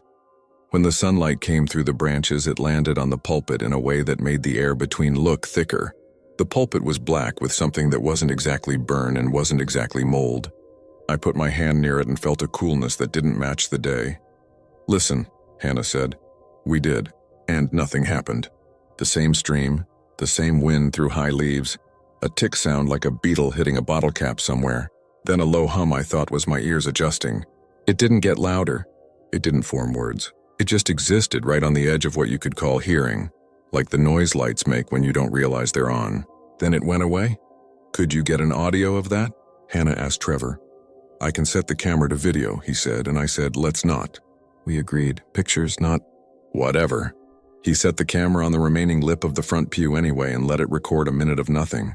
When he played it back, all we heard was our own breathing, some clicking, and a whisper we decided had to be wind. The whisper sounded like someone saying, "Sit," which made me think of dogs. We laughed at ourselves because our faces were too serious. Back at the car, a woman in a Subaru stopped next to us on the road and rolled down her window. I recognized her. She was the assistant principal from the middle school, Mrs. Holcomb. She lives near there, I think, because her mailbox is shaped like a black bear. "Don't stay down there too long," she said with this half smile, like it was a joke she felt obligated to make. "You know what they say?" "What do they say?"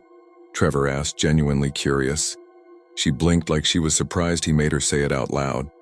"That if you stay through the evening bell, you'll hear the sermon, whether you want to or not. And if you hear the sermon, it hears you." Then she shook her head, did that teacherly thing of rolling her eyes at her own words, and drove on. Her car made a dust cloud that floated across the hood of ours and went away toward the trees.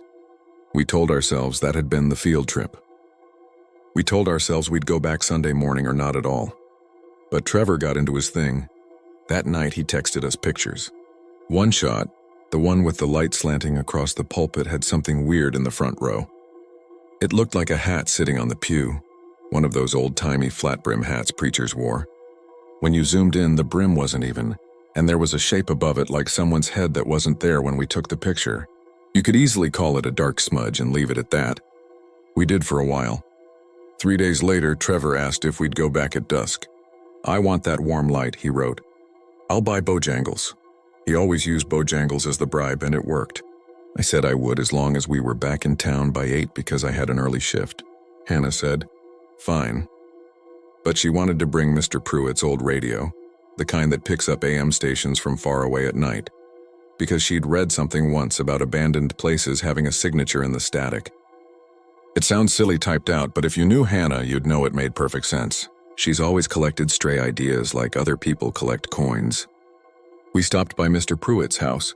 He's our neighbor who gets his mail in a white plastic grocery bag because the mailbox door won't close. He fought in a war and never says which one. He picked his radio up off the kitchen table with 2 hands like it weighed more than it did. "You kids going up that way," he said, not asking a question. "Where the logs go black."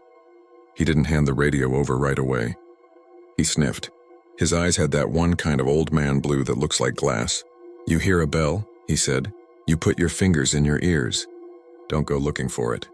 My cousin worked fixing fence out that road. He heard it, took sick, never got quite right again. Couldn't remember his children at first. Remembered the dog, but not the children. Dog died, didn't cry. That's what his wife told us. Then he put the radio in Hannah's hands and turned away like we were already gone. No one said anything in the car for the first 5 minutes. The autumn clouds were stacked low and purple at the bottom like they were wearing bruises. I had this little squeeze in my chest that I kept checking on, like when you feel the first tickle of a cold in your throat and think, please don't be that. We parked in the same spot. Different beer cans in the ditch, same broken chair. Hannah brought the radio down in a pillowcase like it needed to be shielded. Trevor went ahead and I watched his shoulders. He has narrow shoulders. He carries stress in them. I could tell he wasn't getting what he expected from the light. The hills had gone gray too early. At the steps, the moss looked darker. We didn't step on it. It felt like it would be rude. Hannah set the radio on the top step and turned the dial slow.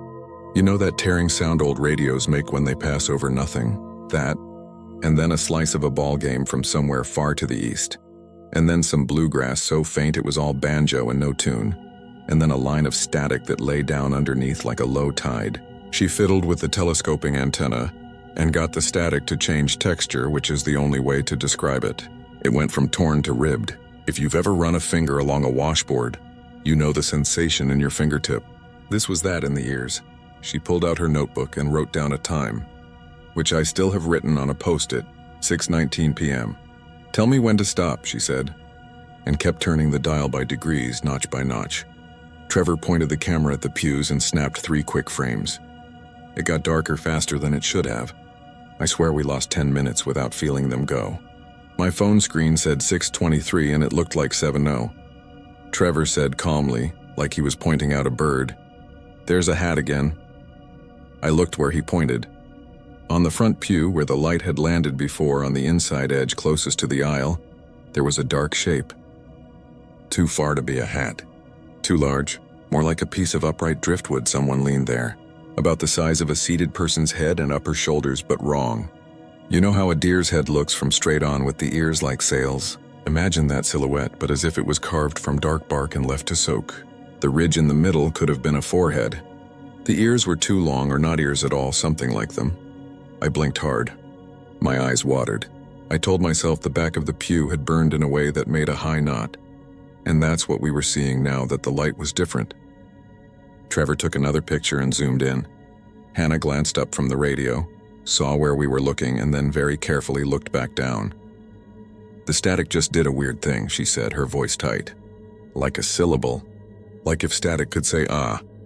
Wind, I said, because that's the word I always try first. The smell of pennies came back, stronger. Behind it, something green. Sap, maybe, cut pine, though there were no pines near us.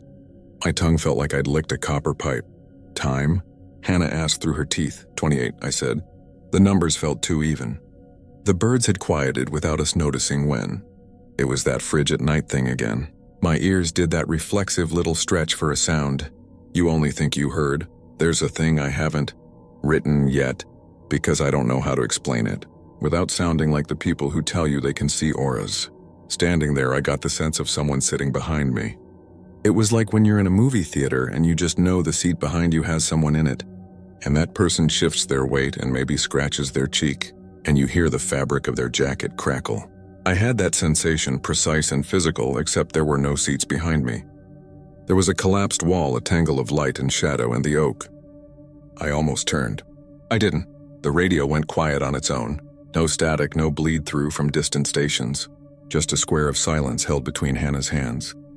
She laughed a little in her throat, and something else laughed back. A quiet echo with a delay that wasn't an echo's delay. I felt something go wrong in my knees. Trevor put a hand out like you do to keep people from stepping into traffic. We didn't hear a bell, not the way you'd think. We heard wood move. The sound was soft and round, like a pew shifting under a new weight. That's the best I can do. We heard the sound a church pew makes when someone sits down.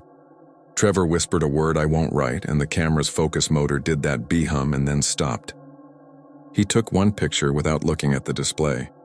Hannah shut the radio off, not with the dial but with the switch, like she wanted to make a point. We walked backwards up the 2 moss steps, Trevor first, and when we got to the dirt, we turned together like we'd rehearsed it. Out on the road, a truck rolled by slow. The man driving, an older guy in a cap with a seed company logo, looked at us but didn't lift his hand. He had a face like all the faces of men here, not unfriendly, but arranged in a way that said everything he needed was already accounted for, and we were not part of it. He didn't stop. We got in the car and closed the doors and all breathed at once like swimmers.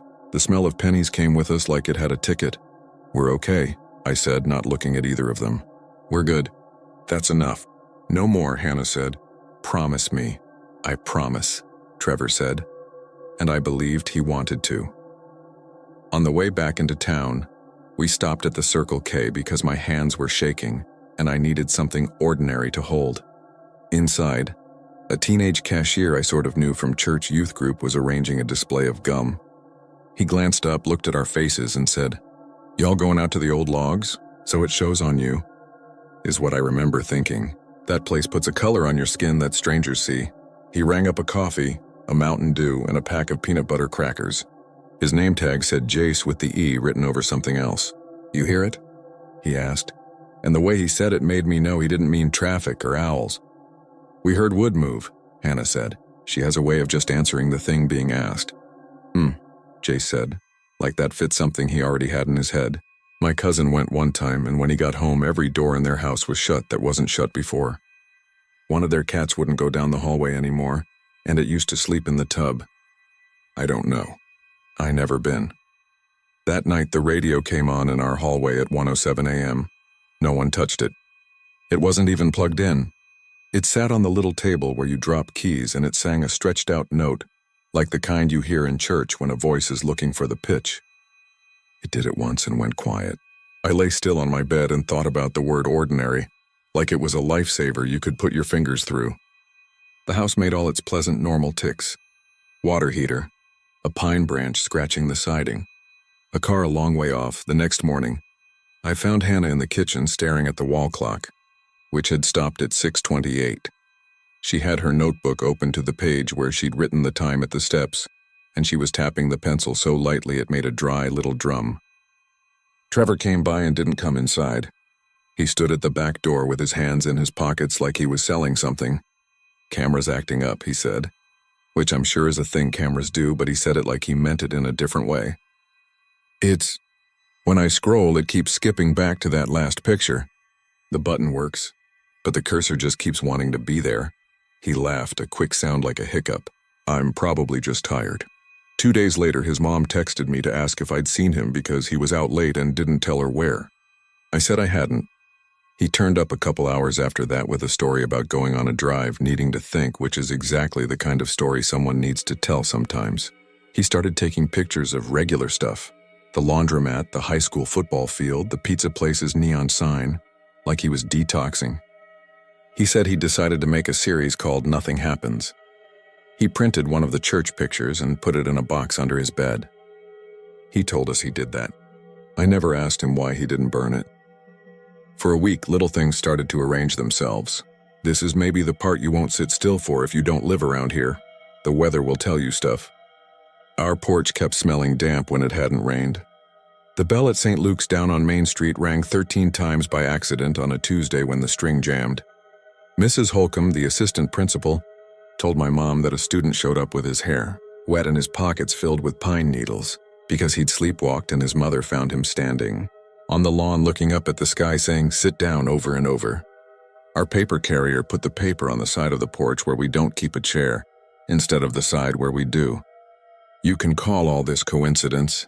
I have tried to. But the human brain is built to stack things until they balance. That week, everything sat crooked.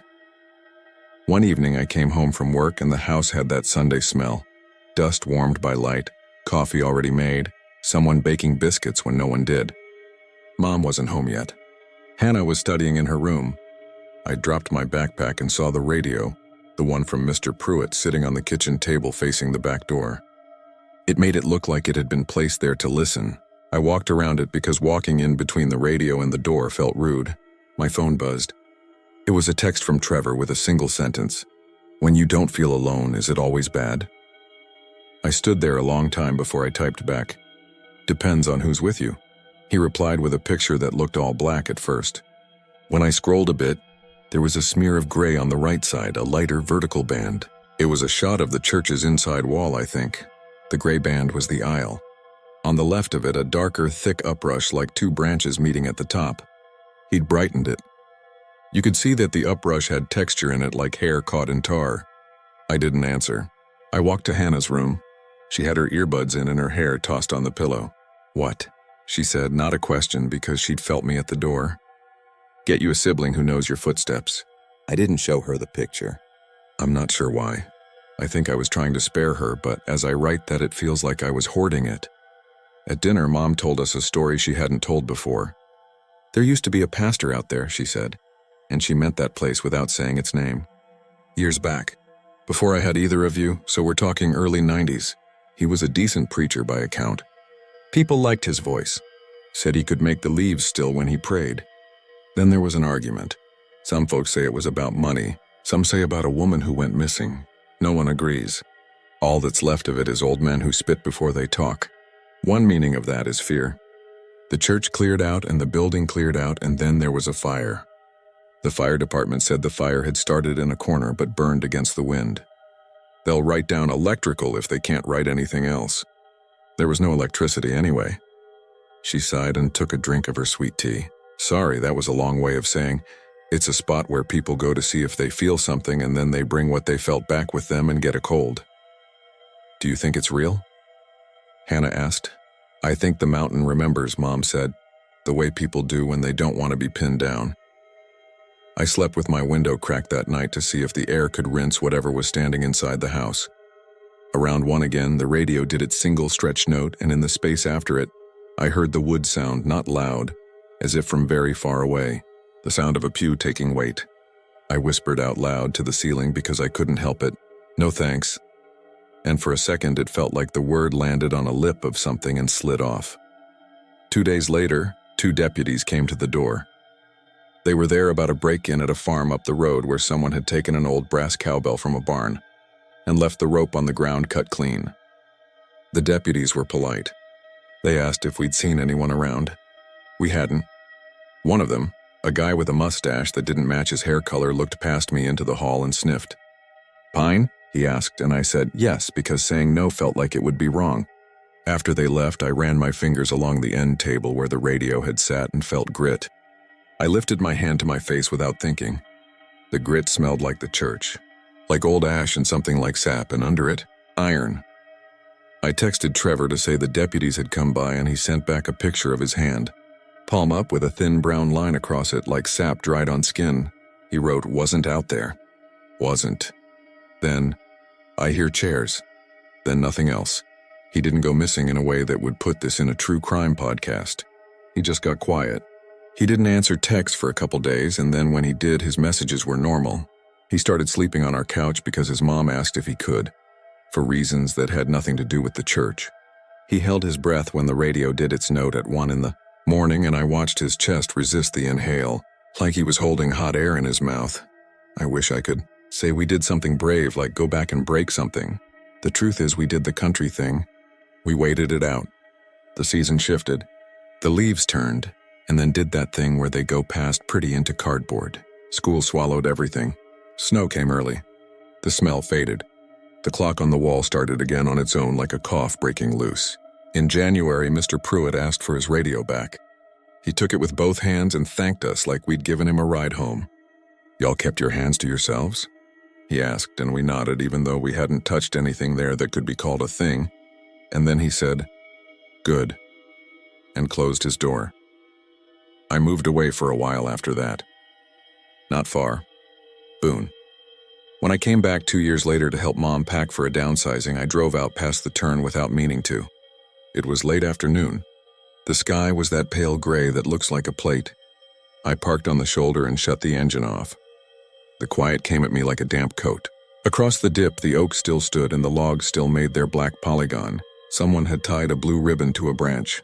The bell lay where it always had, and for the first time I noticed that the ground under it seemed slightly indented, like it had been dropped from some height and never moved after. I stepped down the slope without deciding to. My feet went to old places. When I reached the moss steps, I stopped. Something had changed. In the front pew on the inside edge, there was a shape, smaller than what we'd seen. Or maybe my memory had made the first thing bigger. It looked like a bundle of black grass twisted tight and varnished. It could have been a nest if nests were made by hands. I stood there too long. The wind went through the oak, and the dry leaves it hadn't yet let go made a sound like paper being fanned before a speech. I said, "I'm leaving," out loud. I said, "I didn't bring anything back then. I'm not taking anything now." I put my hand in my hoodie pocket like I expected to find a hymn book card there to hand back. I had this sudden, violent idea, kneel. It came into my head as a word and as a picture of my knees on the moss, my hands on the step. It didn't come from me. I like my knees. They've taken me up enough hills to earn their right to be left out of anything dumb. I stood very straight and walked back up the slope and into my car and drove to the gas station where the light is too bright. I washed my hands twice in the bathroom. The water ran brown at first like sometimes happens here, and I laughed too loud and spooked myself. That night at Mom's, I found a little card under our extra chair. It was one of those laminated cards churches. Tuck-in hymnals with the Lord's Prayer printed on it and a picture of a deer by a stream, the old as the heart, panteth verse. Except someone had scratched out the words with a dull pin and left just the deer and the water and the line of trees behind it. The card wasn't ours. I show it to people sometimes and watch their eyes. Some pretend they don't see the scratches. Since I started writing this, I've heard a single noise twice from the other room. Not a bell. Just that soft little sound wood makes when it accepts weight and settles. Like a pew that hasn't been sat in for a while taking the shape of someone again. It comes with the faintest smell, which I notice most when the heat kicks on. Damp paper, sap. Aaron. Sometimes I think if I lean a little to the left, I'll catch sight of the exact hat brim shape we saw, not from straight on, but from an angle where you can still explain it. Sometimes I think the church wasn't a place we visited. It was a place that took attendance. I told myself I wasn't going to end on a dare or tell anyone what to do. So I'll finish with this.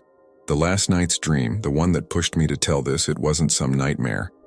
It was simple. I was sitting in a pew. I had my hands locked together because I didn't want to touch the wood, which I could feel anyway because it was old and cool and knew my shoulders. The pulpit was empty. The oak leaned in the way trees lean when you're very small. The light was coming from nowhere in particular.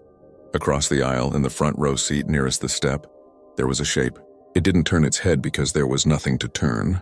It didn't show antlers because you can't show what isn't made in that room. It just existed the way a heavy smell exists. And then I felt someone sit behind me. Not a threat exactly, not a friend either. Just the undeniable shift of weight, the give of wood, the room balancing itself around a new person. I woke with the taste of old wood and ink in my mouth. Now while I'm typing, I can hear our hallway clock. It had stopped before dark at 6:28 without me noticing. It started up again half an hour ago with a little stutter you'd miss if you weren't already listening for everything. I don't believe in much. I know the weather. I know deer. I know water follows a line it made for itself and rarely chooses a new one. I know when a seat is taken. If anyone else hears wood move tonight, it's probably the house settling. That's what I'm going to say out loud to the empty room after I hit post. Because if something is listening, I'd like it to believe me.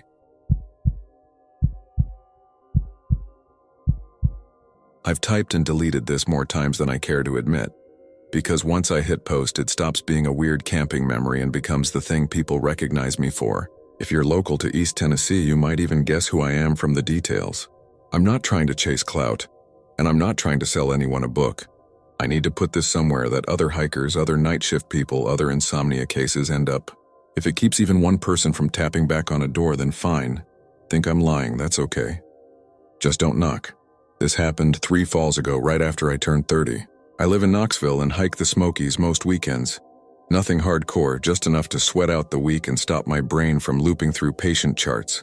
Back then I worked nights at an urgent care. Sleep came and went in jagged pieces. On Friday mornings I'd text my little group, my sister Lena, my friend Jordan, and sometimes my neighbor Mr. Proctor, who's the type of retired guy who wears the same mesh cap every day until it's part of him.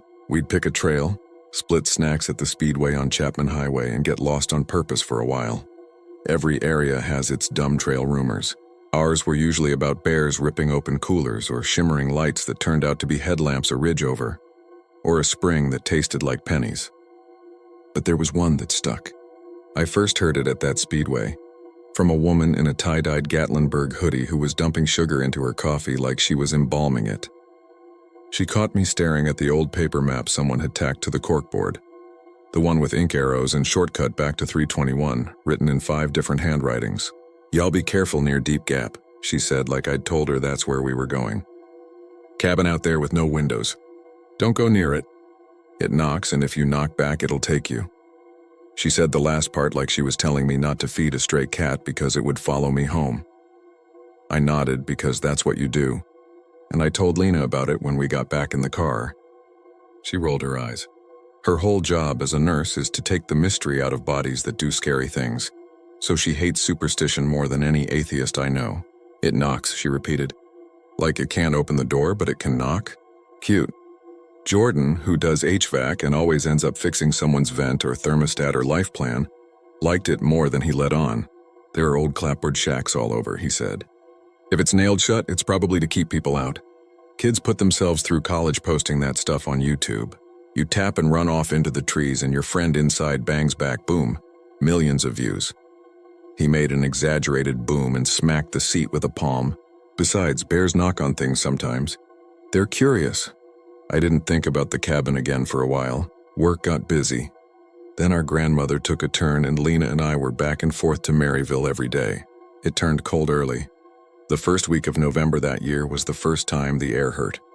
You know that high, thin glass feeling the sky gets? The world felt taller and hollow. On Friday, I slept a broken 3 hours, woke up in the blue dark, and texted our group.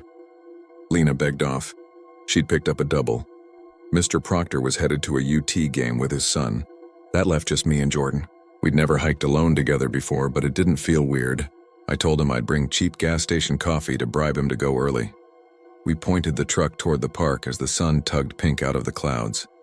A few deer stood stupidly on the side of the road like they were waiting for a bus. "Let's keep it easy," I said.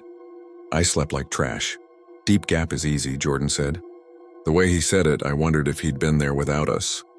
He saw me look. With a buddy from work. We were looking for old home sites. Didn't find much. Saw a chimney stack and a pile of rusted tin. He took a long drink. "You can get turned around, though." The roto tunnels all looked the same. We parked off a Forest Service road that looked like every Forest Service road. Ruts, puddles skimmed with thin ice, a lonesome gate with 2 bullet holes.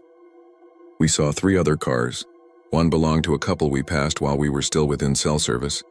The guy had a sweater tied around his waist, and the girl had the particular frown that says she didn't sign up for real mud. They asked if there was a loop. Jordan pointed out what he said was a connector. "You can make a loop," he said, "but you'll be on it longer than you want." The trail got narrow almost immediately. Wet leaves hid slick rocks, and the tiny trickle of a stream insisted on crossing our path in 3 different places. It was the kind of cold that's loud. Everything snaps and ticks. We didn't talk much. When we did, it was about nothing. The last thing I remember feeling normal was Jordan snapping a picture of a cluster of tiny white mushrooms pushing out of a stump like baby teeth and sending it to his girlfriend with the caption, "The forest has braces." We passed a deer stand that had a faded orange vest tangled in a branch beneath it, and then the markers got weird. It wasn't blazing. No official colored circles or posted signs, but every now and then we'd see 3 small nails hammered chest high into a trunk. I pointed them out. "Trail markers?" I asked. "Is that a thing?" "I've seen flagging tape," he said. "Not nails. That's a lot of effort." He touched one and jerked his hand back. "Cold," he said like he was surprised. He knocked on the trunk out of reflex. The sound it made was dull, different from the crisp hollow of a dead tree. It sounded like knocking on a full cooler. I don't know why I remember that, but I do. We moved on. The light changed before noon. A cloud slid over the ridge and rounded all the sharp edges off the world. You know how fog in the Smokies sometimes looks like smoke and sometimes like you're inside a breath? It was the second kind, and it felt like it had weight to it. We hit a flat, then a break in the trees. There was a little meadow with grass the pale color of a wheat Cheerio. The thing in the middle of it looked like a throwaway sketch of a house. Square, primitive, almost cartoon simple. It was smaller than I'd imagined. No windows. A door so covered in nails it was shiny. A scab of metal heads catching what little light there was. The boards were gray and woolly with age. Something about it made my throat feel like I was swallowing dry bread. "That's gotta be it," Jordan said. Subtle was never his talent. He took a step forward. "Doors nailed. Nothing to see." He raised his phone for a picture and hesitated. He's not superstitious, but he's also not an idiot. "We don't need a picture," I said. I don't know why I said we. He was already angling to get a better shot. I didn't want him to go any closer. It wasn't fear. It was that feeling you get in a hospital when there's a code called a hallway over. Your hands are busy, you're not part of it, but your body knows something is wrong. We stood in the wet quiet and listened.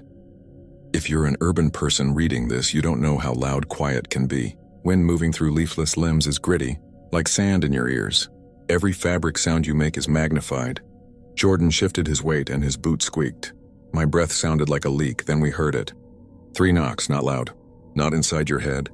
Just there, knuckles on wood, evenly spaced. 3. The kind of rhythm a bored person uses at a counter when they want you to hurry up. Jordan froze and I felt his arm brush mine as his whole body locked.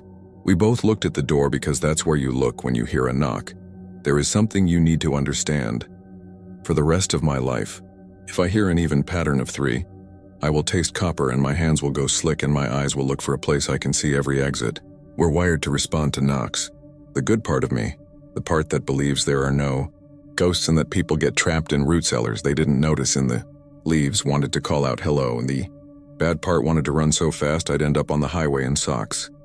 Jordan lifted his phone like it weighed too much. He wasn't filming. He was using the screen like a shield. If you've ever pointed your phone at something scary, you know. It lets your brain pretend it's not in the room.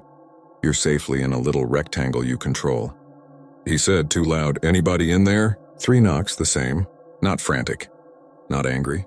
Patient. Like whoever or whatever owned that hand had all the time in the world and would sit there and keep the time until you got curious enough or tired enough to open up the conversation. I said, We should get the ranger. If someone's stuck. My voice had a tremor I hated. I coughed to hide it. Let's back away. That's when we saw the nail. It wasn't new. Nothing out there is new. But it caught my eye because it was gone. There was a little bare circle of wood where the nail had been. A pale dot like a dead freckle. I'm not exaggerating. I have a picture of that part in my head so clear I could draw it. The missing nail was 3 down from the top hinge, if you can call it that, because there were no hinges, just a door hung with gravity and faith. Jordan moved closer. I grabbed the sleeve of his jacket. No, I said. Don't. He looked at me like I'd slapped him. Not angry, just surprised at the force of my voice. He stopped. He did this thing he does when he's working on something. He pursed his lips and made a tiny humming sound like he was sifting a filter for lint. Then he knelt. He didn't touch the door. He pressed his ear to it. I lunged to pull him back. He resisted for a second, then his whole posture changed. You know when someone is listening to a private joke? His face did that. It creased into a grin even as his eyes widened. It's stupid, he said. It's the wind. There's a loose board. Or a branch. You can hear it, 3 knocks. Closer now, but that was probably because he was close. Then, and this part is the part I hate writing because it feels like narrating a cliché, Jordan knocked back, gently knuckles to wood like a person telling a dog, come here. The quiet that followed was knife-thin. If it had gone on a second longer, I think I would have screamed. The knocking that answered wasn't in the cabin. It came from the trees to our left. 3 steady, then from the right. Then behind us, faint, like a neighbor hammering picture hooks 2 houses down with their windows open. I don't know how long we stood while the woods learned a little trick. I don't know if it was wind slapping loose bark coincidentally, or 2 birds pecking, or the stupid echo you get when sound bounces in fog. I can give you clean explanations for almost anything if you give me enough time and coffee. But that day my body took over. I grabbed Jordan's jacket and dragged, and thank God he let himself be dragged, and we ran without a word back into the rhododendron tunnel that had been so charming on the way in. Behind us, something sounded like it was clapping out a rhythm and waddling closer. We lost the trail almost immediately. The tunnel forked in ways it hadn't before. The fog turned everything same. I've done small panics before on unmarked trails. You learn quick to pick a direction and keep going long enough to make reference points stick. We picked a downhill and committed. Branches whipped at my face. I felt the fine needles of cold rain start.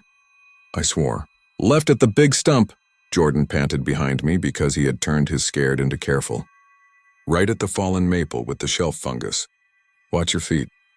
He put a hand on my shoulder when the ground gave, and his fingers dug in hard enough to bruise, and I had the stupid thought that bruises meant this would be real later.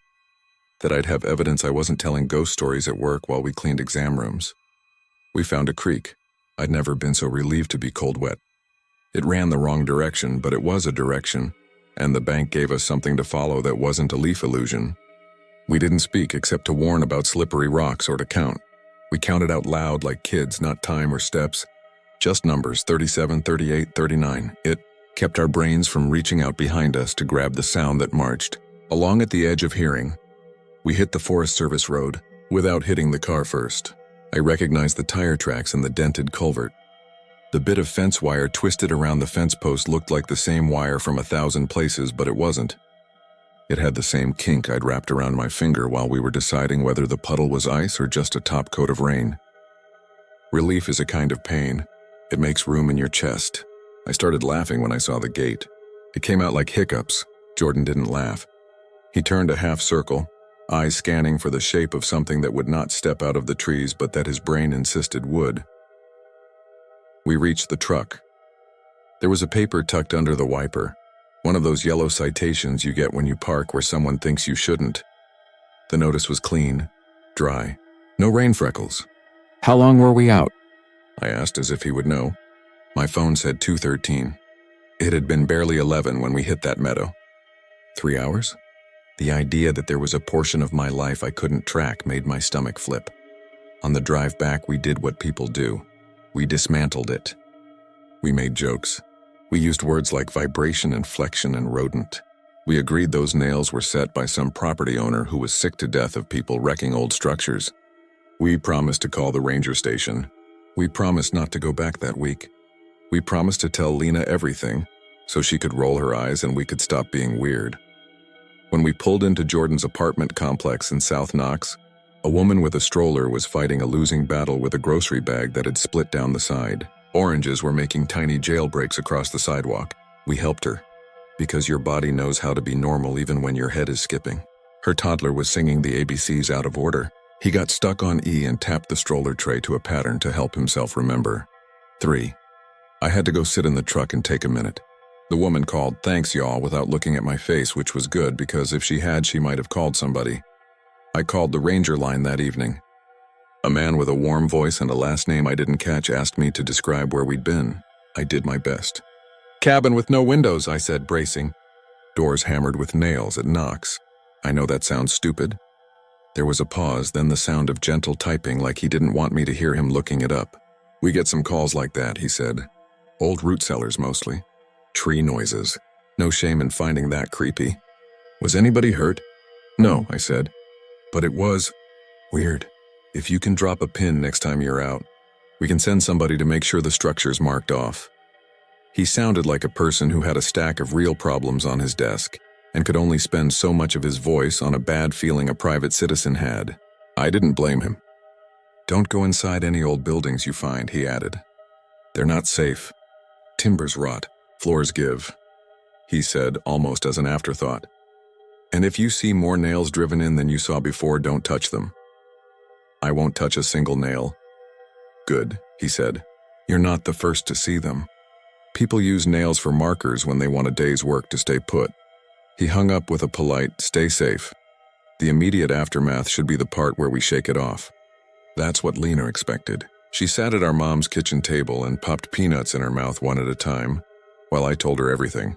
She chewed and listened and at the end said, "So it was a guy messing with you, or sound carries weird in fog, or your own brain tapping." I played a game in a psych class where we tricked half the room into hearing a tone that wasn't there.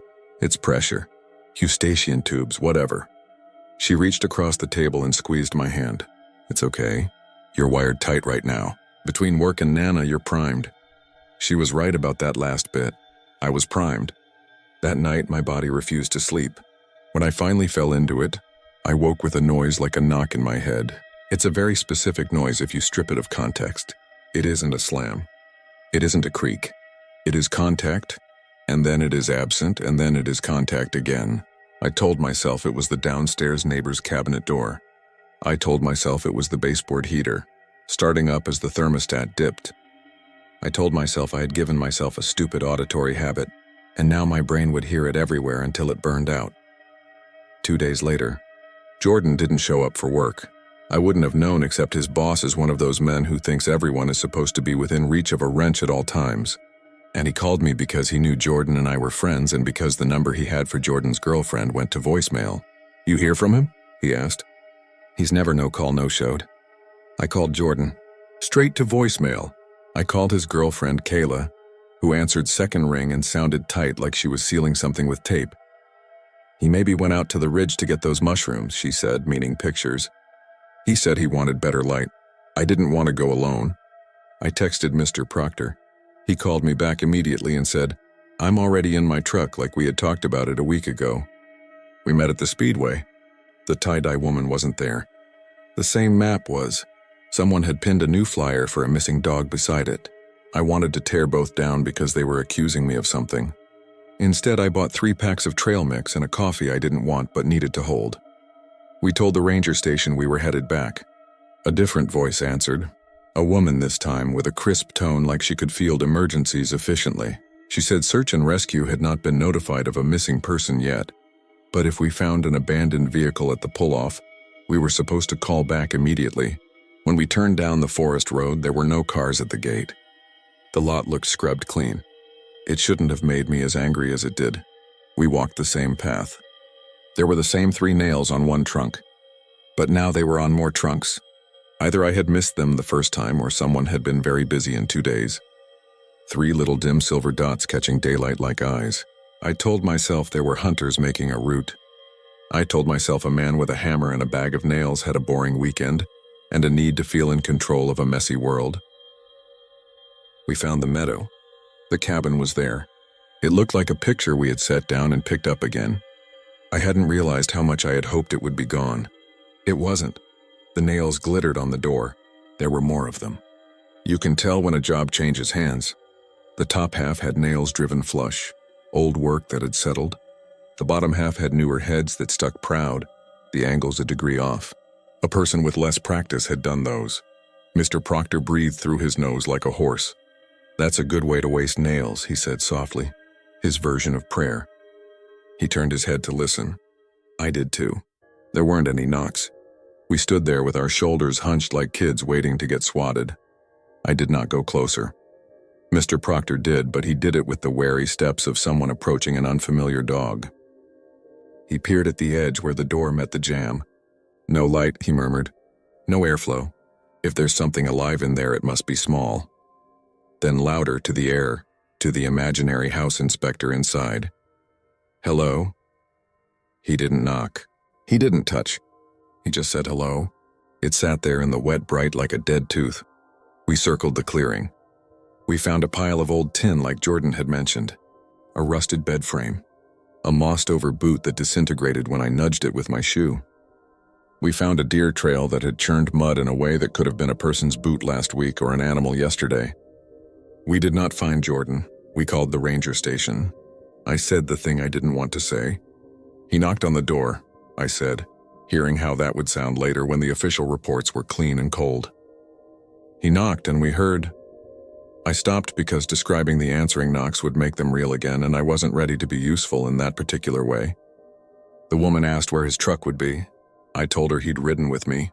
I realized then that I had left him at his apartment with his girlfriend and a half bag of chips. And I had driven him out, and I had driven back without him, and my brain had never filed the missing form properly. A search started the next day. Volunteers, dogs, ATVs, the whole town machine. People who didn't want to find him the way people most often get found. I sat at Lena's kitchen table with a list of phone numbers for people I didn't know, trying to figure out who to call and in what order. Kayla went quiet in a way that wasn't grief yet. It was like she'd put gauze between herself and reality and was waiting for the nurse to tell her when she could take it off. I waited with her.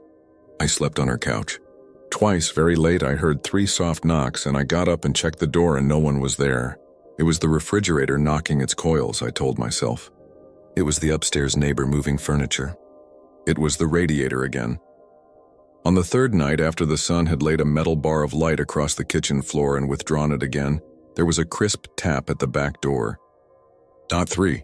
1, then another, 30 seconds later. It was a cop. A woman whose uniform looked too big because she was small and the belt weighs what it weighs regardless of the person wearing it. She told us they had found a boot print off the Forest Service Road. It could have been Jordan's. They found candy wrappers. He liked trail mix. They found a cigarette butt. He didn't smoke, but someone else did. They found nothing else. "We're not giving up," she said with calm authority, like a teacher telling a class that summer break wouldn't start early. She asked where I'd last seen him, and I told her. And when I said cabin with no windows, she wrote it down without flicker, without eyes up, without any sign that it meant anything to her. Maybe it didn't, maybe. It never does until it punches a hole in your life. Here is the part I don't tell people at work, because they will smile that careful smile and tilt their heads in that careful way and send me silently to get a psych consult. The night after the search stood down, after they told us that weather was coming and they had to pause with the promise to resume, I sat in my own apartment and turned all the lights on. It was the middle of the night and I didn't care. My neighbor's baby cried and stopped crying. The baseboard heaters ticked. I pulled a blanket to my chest like a child. At just after 3 a.m., something knocked on my bedroom wall exactly where the head of my bed touched the plaster. 3 knocks. Even. Patient. I froze so completely I think my heart forgot a beat and then had to remember. I stared at the corner where the wall met the baseboard. It is stucco, badly done, a sunburst of acrylic plaster fanning out from an old nail pop. I stared at that little imperfection like it might open. My rational brain said pipes. My rational brain said, the guy next door hanging a picture at a weird hour. My rational brain said a lot of things. The part of me that had stood in that meadow went to the door of my apartment and thought wildly of doing the same stupid thing Jordan had done. If you knock back, the pattern completes like plugging something into an outlet. I put my hands behind my back and stood there and did not move. The knock came again, but not at the wall. It came from under my bed, which is ridiculous because there is no under my bed in the sound sense, there's just floor. It's half an inch of clearance to catch dust and the corner of whatever book I drop. 3. Patient, like a person waiting for you to finish your thought and make a decision. I moved to the hallway. My fingers touched my phone out of muscle memory. I don't know if you've ever tried to call 911 for a not emergency. My thumb hovered over the keypad while my brain tried to write a sentence that made sense. "Someone is knocking from inside my wall" is a sentence that gets you either help or a careful check of your pupils and a follow-up appointment. I did not call. I stepped into my kitchen and took the hammer out of the junk drawer because that's what was there. I felt sudden sympathy for the person who had pounded nails into that door until there were more nail heads than wood. They were not barricading something inside. They were barricading something in themselves, a way to keep their own hand from lifting to do something terrible and simple. I wish I could tell you I moved away that week and never looked back. I wish I could tell you I took a video and posted it, and somebody identified the exact roofer's trick of expanding plenum that makes walls mimic knocks. I wish I could tell you that Jordan came home with chapped lips and a bad story about falling into a drainage ditch and losing his phone, and that we ribbed him into normal. None of those things happened. What happened is this. A week after the search paused for weather, a man out looking for deer scat with his son found a small camp under a fir. There was a cigarette butt, a new nail in a pocket, a bandana, a plastic grocery bag tied shut, and the ashes of a fire. The ranger who called me used a voice like he was explaining to a kid why the dog wasn't coming back from the vet. "We can't say it was him," he said, "but we can say someone was out there who knew to keep warm and dry. People pass through. It happens." He said they would resume the search when the snow melted. He asked me if I would like a referral to someone to talk to. Since then, this has happened 3 more times. When I am very tired or very quiet or not being careful, I hear 3 knocks where there should not be 3 knocks. At work, in the middle of a night shift when the entire building breathes with machines and held-in coughs, something has rapped softly on the break room vending machine, as if to say, "Don't forget your change."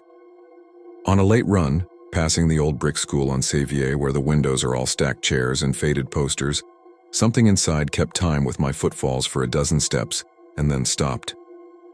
The cat in my mom's sunroom, a foster who tolerates people if they behave, lifted her head during a nap and stared at the wall and made the little chitter sound cats make when a bug is just out of reach. And then I heard it gentle against the interior of the drywall, like a knuckle doesn't care what side of a thing it lives on. I don't knock back. I teach the kids I love that they can answer the door when they can see the person, and when they're expecting a friend. If we go out to the woods, we don't play tapping games. Lena rolls her eyes, but she will not go with me near Deep Gap. When we pass a tree with 3 nails in it, she calls me superstitious, and then she picks a different trail that day. Mr. Proctor, who used to laugh at every single thing, laughs less. He carries a small bag of nails in his truck the way some men carry a Bible. He says it's for fence repair. He says it's for the normal wear of the world. He says a lot of sensible things in a sensible voice. If you're asking why I'm posting, it's because someone out there will read about a cabin and a knock and think what Jordan thought. That the world is not as weird as that because it can't be. If you go, you'll think it's stupid while your body tells you it's not. You'll be tempted to do the simplest thing in the world, to answer a greeting in its own language. And maybe you'll be fine. Maybe you'll laugh and post your little video and go home and forget, until a story like this finds you and you feel your skin go tight. Because memory is not a thing you control. Or maybe you'll be like me and you will spend the rest of your life listening for patterns in the random, trying not to complete them. It's after midnight as I finish typing this. The hallway outside my apartment is quiet. The building makes its animal sounds. A neighbor's late TV show mumbles a laugh track through a wall. I don't want to go to bed because when I do, the room will be so quiet that every small sound that isn't from me will mean something. So I'm sitting at this wobbling kitchen table with a chipped mug of cold coffee I can't bear to put in the sink. And I am not checking the time, because if it says 3 a.m., I will feel stupid about feeling fear. I won't tell you my exact address or give you a pin or beg you to believe me. I will only say this. If someday you're walking where the ground softens under your boots and the air smells like rain that hasn't arrived yet, and you come to a little meadow with a cartoon of a house in the middle and a door shiny with more nail heads than you thought it was possible to pound into a square of wood, don't go close. If you hear a sound that is so normal your body relaxes into it, Because you know what a knock is and who you are when you answer it. Let that sound be a sound and not an invitation. Turn, find the creek, count. Keep your hands very still. And if you have already knocked because you didn't know, and something in your life has started to keep time with you, and you're reading this because you were looking for a way to make it stop, I don't have an answer you'll like. I don't know how to undo a rhythm once you've joined it. I only know how to keep my hands behind my back and make my own breathing sound like wind. I know how to sit, like I'm doing now, and allow the urge to be polite to pass through me like weather until it is only a feeling that doesn't control my knuckles. It's funny the things you find yourself doing in the middle of the night when you don't want to be alone in your head. You bounce your leg. You crack your fingers. You tell yourself if you make a little noise, the other noises will seem less deliberate. I'm doing all of that.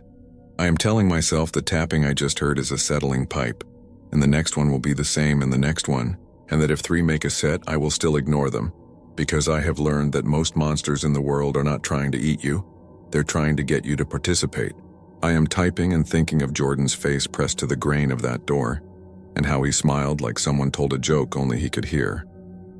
I'm watching the doorway to my bedroom in my peripheral vision so I won't startle if the shadow shifts. It's quiet now in a way that feels like it has a job. There's a little draft from the window. I should fix the weather stripping. The fridge hums. Somewhere a car door thunks shut. I don't know if you can hear what I can hear where you are. Maybe you're at a night desk too, watching a black screen go screensaver and back again. Maybe you're in a dorm with thin walls and you blame the knocks on a neighbor's headboard and feel a gross flare of amusement. Maybe you're in a cabin for real, somewhere far beyond cell service, reading this as a bad idea while you and your friends tell each other scrappy little ghost stories to make the beer taste better. Wherever you are, I'm going to do what I've trained myself to do. I'm going to hit post. I'm going to stand up. I'm not going to glance at the wall, because if a person you love were on the other side, you'd open the door. I'm going to take my mug to the sink and rinse it and set it upside down on the towel, like a person who has their life in order.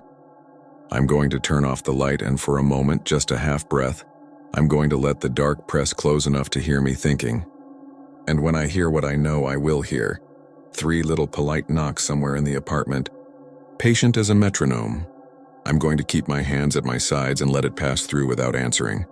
The way a person lets a stranger's question roll by when they are very sure that stranger is trying to sell them something they can't give back.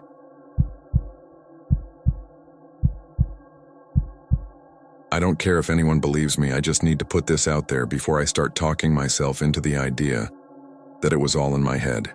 I've typed this out 3 times already and deleted it, because parts of it make me sound like I'm trying to scare people for attention. I'm not. I have a regular job, a cramped apartment over a barber shop, a cat that only likes me on Tuesdays, and a sister who still sends me screenshots of weather alerts like we're 12. I'm just somebody who went back to Harlan County, Kentucky, to help that sister sell our late uncle's place, and found out the hard way that the dead don't always stay under your feet, even when everything says they should. I grew up in eastern Kentucky until my mom moved us away after the plant shut down. We visited once a year to see Uncle Ray and Aunt Jean, who lived up in a narrow hollow where the road bent around a black slag hill like a sleeping bear's spine. When Aunt Jean passed, Uncle Ray stayed stubborn as a stump. He'd outlived buddies in the mines, a busted hip, and several bad presidents, as he liked to say. When he went in his sleep this spring, the house and a strip of land defaulted to me and my sister Carrie. Selling it made sense. The roof drooled when it rained, and the property tax man never forgot to lick his pencil. So I took a week off work and drove down with Carrie, who vacillates between practical and sentimental like a metronome. She cried when we rolled into town and passed the old brick school with the boarded windows, then immediately started listing the tasks we needed to do. Meet the realtor, call the county office, find the shutoff for the well pump. There was also our cousin Ben, who'd offered to help for the cost of a pizza and gas money. I say offered to help, but he's the kind of person whose help turns into watching him tell stories while you move boxes. We pulled up to Uncle Ray's place in the early evening. The gravel crunched, the cicadas droned, and the house looked smaller than I remembered, squatting under a maple that had grown fat and arrogant since my last visit. It was one of those days where the sky is milk blue and hot enough to smell the tar in the road seams. The ridgelines folded in like a pair of arms, and if you've spent any time in a hollow, you know how sound moves there. It catches between the hills and ricochets around until it doesn't sound like it came from where it came from. Someone could sneeze in the next holler over and you'd swear it was behind you. We were inside 30 minutes when Ben arrived, dropping his truck door so hard it rang. He brought a cooler full of RC colas and a bag of pork rinds and stories about how nothing in town was the same. But somehow everyone was exactly like they'd always been. We did the first sweep. Kitchen minus edible food. Living room minus anything that could be mistaken for valuable back bedroom where Uncle Ray had started sleeping when his hip got bad. Finding his hat on a hook by the door hit me, the way it kept its shape like it expected him to lift it any second and swat flies with the brim. There was also the basement. Appalachian basements are only technically basements. This one was a half-height room under the living room, part dugout and part poured with a corrugated metal door that stuck in damp weather. The kind of place kids hate because the air is cool and smells like pennies and old wood and something you can't name. The light down there is always the wrong color because of one dust-choked bulb that's older than you. Uncle Ray's basement housed the usual. A jar of screws, 2 fishing poles tangled into each other, canning shelves, a Maytag washer that probably fought in World War II, and a trapdoor in the back corner where the foundation transitioned to bare dirt. You remember Daddy talking about that? Ben said like he was warming up. He gestured with his chin because he had a pork rind in his hand. Old crawl space goes under the mudroom. My city. I remember Uncle Ray telling us not to go near it, Carrie said. Said water collects down there and he didn't want to have to fish us out. Ben laughed. He told me if I crawled in, I might keep going and come up in a mine in Letcher County. He waited for me to react. You ever hear about the Hollow Man? I heard the story, I said, because who didn't? The Hollow Man is Appalachian kids' ketchup. You put it on every tale to make it scary. Tapping in the woods? Hollow Man. A dog goes missing? Hollow Man. You hear a pebble skitter in the ditch or a can roll in the road with no wind? Hollow Man. Ray used to say, if you hear tap, tap, tap at night, get away from the ground, Ben said. Said that tapping calls to anyone with an ear left to hear. Carrie rolled her eyes. Please don't start. We cleaned until it was fully dark, and the hollow turned into the hollow my childhood remembered. Cricket song threaded with the distant whoosh of a coal train, and the occasional dog barking in a way that makes you think of its chain going taut. The night air was cooler than the house. We ate pizza on the front steps. A truck trundled by and the driver waved without slowing, as if his arm were on a hinge. In town, folks had been friendly. The woman at the diner asked if we were Ray's niece and nephew, and pressed an extra biscuit into a napkin for us that we didn't order, the kind that leaves a grease shadow like a secret. A deputy at the gas station asked where we were staying and then told us where we shouldn't. People watch out for each other there. But they do it sideways as if too much direct attention would spook whatever you're trying to help. We slept on air mattresses in the living room. I slept badly. The house made a library of noises. The fridge kicking on, the rafters easing, water ticking through pipes like someone drumming fingers along an old banister. Twice I woke convinced someone had walked from the kitchen to the hall and stopped, just out of sight. The second time I told myself it was just the house settling around the empty places where furniture used to be. Made myself breathe slow, like I was trying to lull a horse. Around 3, a breeze threaded through the window screens and set the curtains moving like someone's breath. That's when I heard it. Tap, tap, tap. It sounds stupid to write this. 3 taps, a branch could fall. A beetle could bonk the glass. Except I've spent a lot of nights listening to the difference between a thing that happens and a thing that knocks. The first tap was faint and quick, the kind of sound you think you imagined and almost decide to ignore. The second tap was unmistakable, something on wood. The third was the one that made my teeth set. It had patience in it. I propped up on my elbow and listened. Carrie made the soft, breathy little whistling noise she makes in her sleep that she refuses to admit to. Ben snored in a way that sounded like a broken machine that's nonetheless doing its job. Somewhere out in the darkness, a late car drifted past on the state road, a long hiss. I could see the red numbers on the microwave through the kitchen doorway. First tap, it wasn't the window. It was lower, more under than beside, if that makes sense. I got up and stood barefoot on wood cooled by night air leaking under the door. Another set of taps came, the last one a little longer, like something paused against the house thinking. I should have woken Ben. He'd have had a smart remark, and the sound of somebody else human in the dark would have popped whatever bubble was starting to form in my head. But I've always had this problem where I go quiet at the wrong times. I padded into the kitchen and turned on just the stove light. The room went that warm yellow that makes even a dinged-up Formica counter look friendly. Down through the floor, faint as a distant clock, came another 3 taps. There are rational explanations. Houses creak. Roots shift. Water drips off timbers. If you have to count taps, you're already giving the taps too much authority. That's what I told myself, standing there with my hand on the sink, the paint cool under my fingers. In the morning, I told Carrie and Ben we should check the basement for leaks. They grumbled, but we went. The basement smelled like a cave that tried to learn to be a room but gave up. We opened the trapdoor to the crawl space and the smell amplified. Dirt, stone, a vein of cold air. I got a flashlight from the junk drawer, one of those square lanterns with a fat battery, and I lay on my stomach at the edge of the hatch. The beam cut through dust motes and lit a short corridor of packed earth, supported by old timbers. The wood had split long ago into splinters that looked like gray hair. The ground beyond the first few feet dropped off like a mouth. I couldn't see how far. That doesn't go under the mudroom, I said. That goes somewhere. Ben crouched beside me. He wedged a pocket knife under his fingernails like he hadn't outgrown the habit from when he worked on engines. Old man told me once the company dug test drifts off the mountain like a mole testing the air. They sealed them when they didn't find anything. He leaned in farther, swept the flashlight, and whistled.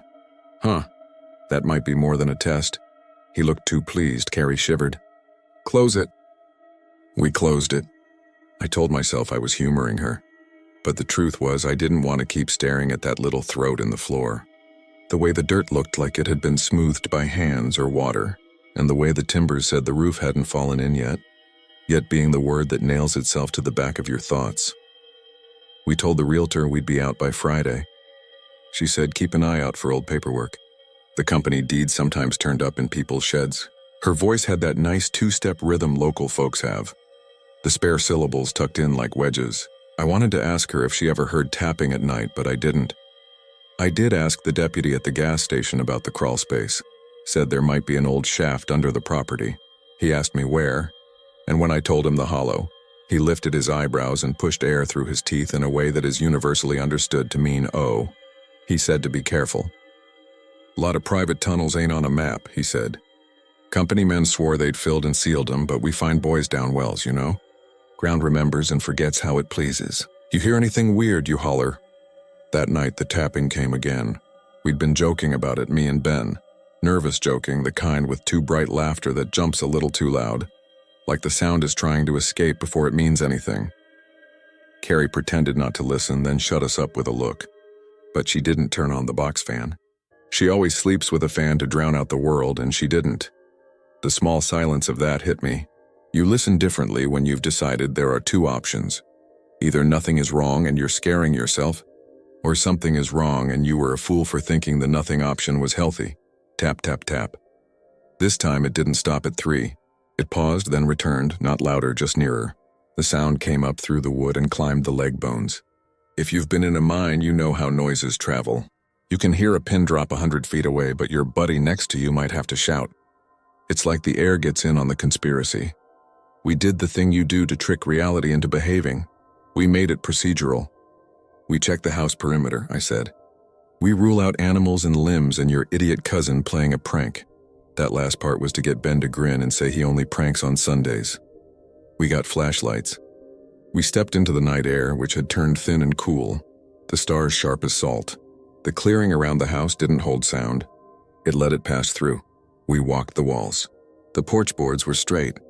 The underpinning was intact aside from a possum-sized hole Uncle Ray had patched with chicken wire.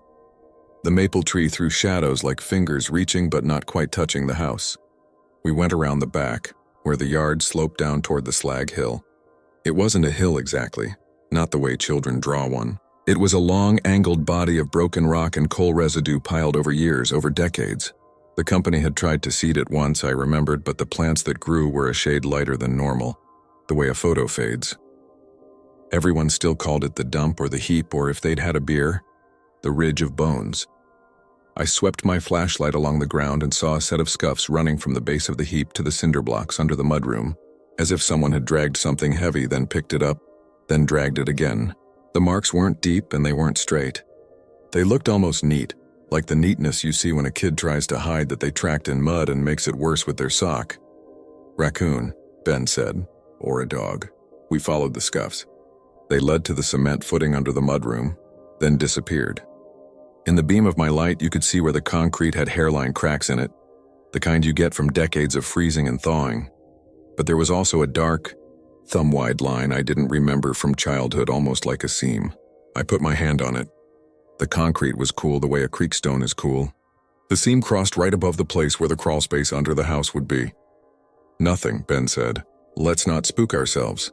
We did not, in fact, not spook ourselves. We locked every door like city people. We propped a chair against the back door because Uncle Ray had always done that, and we wanted his old common sense in the room, even if it was superstition. We turned on a second lamp. Carrie set her phone on the coffee table and opened the voice recorder app like she was trying to capture a ghost on tape, then smirked like she knew she was being ridiculous and did it anyway. The next set of taps came at 3:06, which is nothing, but feels like something when you're waiting. The rhythm had a mind. 3 taps, then 2, then a pause, then 3 again, like someone who once knew the right way to knock but forgot, and was relearning in the doing.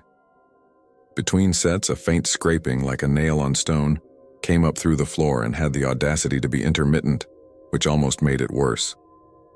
I don't know why a constant noise is easier than a hesitant one.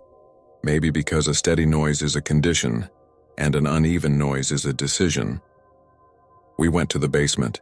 We went because we are the kind of people who'd rather meet a thing than let it feature in guesses. The bulb in the basement hummed like a mosquito. The trapdoor to the crawlspace looked like a line in a drawing you regret making. I picked up the lantern again. Ben put a hand on my shoulder. Carrie whispered, "Don't." "We're not going in," I said. "We're just looking." I opened the hatch. Cold air slid out with the indifference of old air. The lantern lit the first few feet again. The packed dirt looked disrupted, as if something had moved through and left behind no body but the idea of one. Farther in, the beam caught something metal. I didn't have to crawl to reach it. I extended the wand of the light and nudged it forward, and the thing rolled toward us with the gentle determination of something that's been waiting too long to do otherwise. It bumped my wrist. I flinched like a child. It was a lunch pail, an old metal one, the kind that looks like a bread box with a handle, painted black once, the paint worn to gray. The latch worked. Whoever made the metal latch had meant for it to work forever, and so of course it did. "Don't," Carrie said again softly this time, exhausted by the word. I opened it. Inside was a folded wax paper packet. Inside the wax paper was a sandwich whose bread had petrified into something like a stone sponge. Beside that, a small notebook with half the pages gone.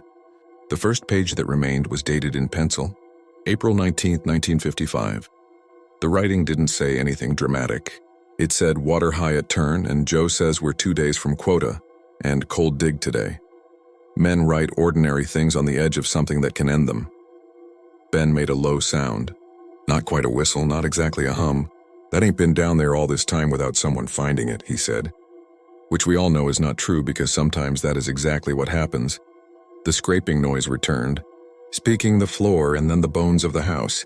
The 3 taps came back, a little out of rhythm now, like a hand had turned stiff with cold. We stepped back from the hatch like we'd been asked to move politely. The tapping stopped. Even writing this, I want to jump ahead. To go to the place my instincts keep insisting was the point. The moment I'll never stop returning to at 3 a.m. But if I do that, I'll rob you of the part that makes the end make sense, if it makes sense at all. The next day, we told the realtor we'd found a lunch pail in a crawl space that might have once belonged to a miner. She said, "Huh," in the way people say "huh" when they are filing something under "not my field." We told the deputy. He looked more interested.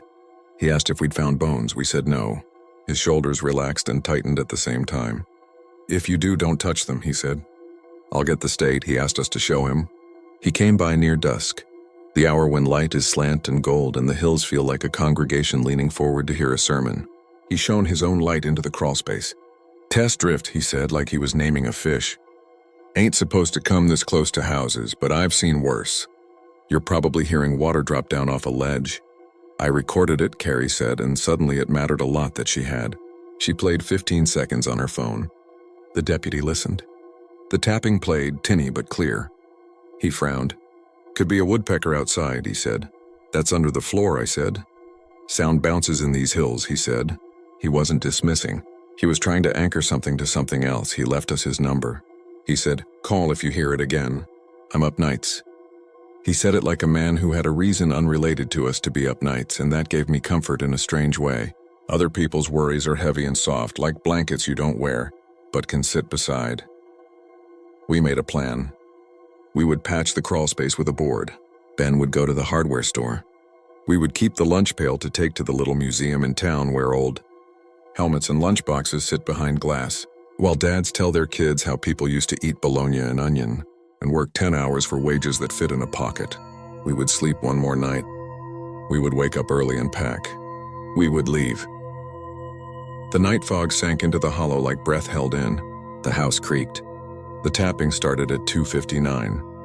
I know that number because I watched the microwave clock over Carrie's foot as it twitched in her sleep, the way her foot always twitches. The taps were softer, then louder, then so soft you had to lean your head like you were listening to a secret a kid is telling. Between sets, I started to hear something else. A tiny hiss, rhythmic and too slow to be the fridge, too close to be the road, too regular to be bugs. It made me think of some distant, steady process continuing regardless of me.